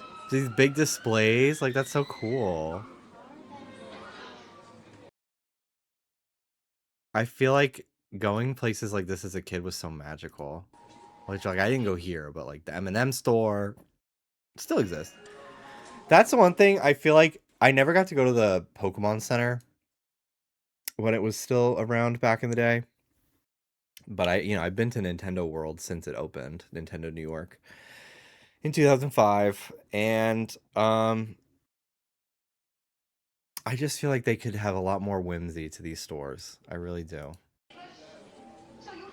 I get that it's probably like annoying to like clean, but like, I mean, Nintendo New York occasionally, I've had friends that work there. That store grosses very often $1 million a day in sales. And this was years ago too, like before the Switch, I think, or like right when the Switch was coming out. Very regularly, $1 million in sales a day, and like and it's crazy. So like, I think you can hire somebody to fucking clean the statues. I think that's fine. Like, this is so cool. Love it. Okay. Well, I think that's it for me for today, guys. I enjoyed hanging with you all. Thank you for watching.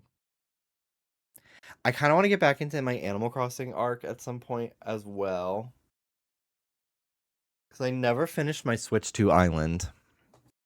And it's going to be fall in Animal Crossing soon. And like, is that not just the best, you know? So, thanks for watching. I enjoyed hanging out with you all today.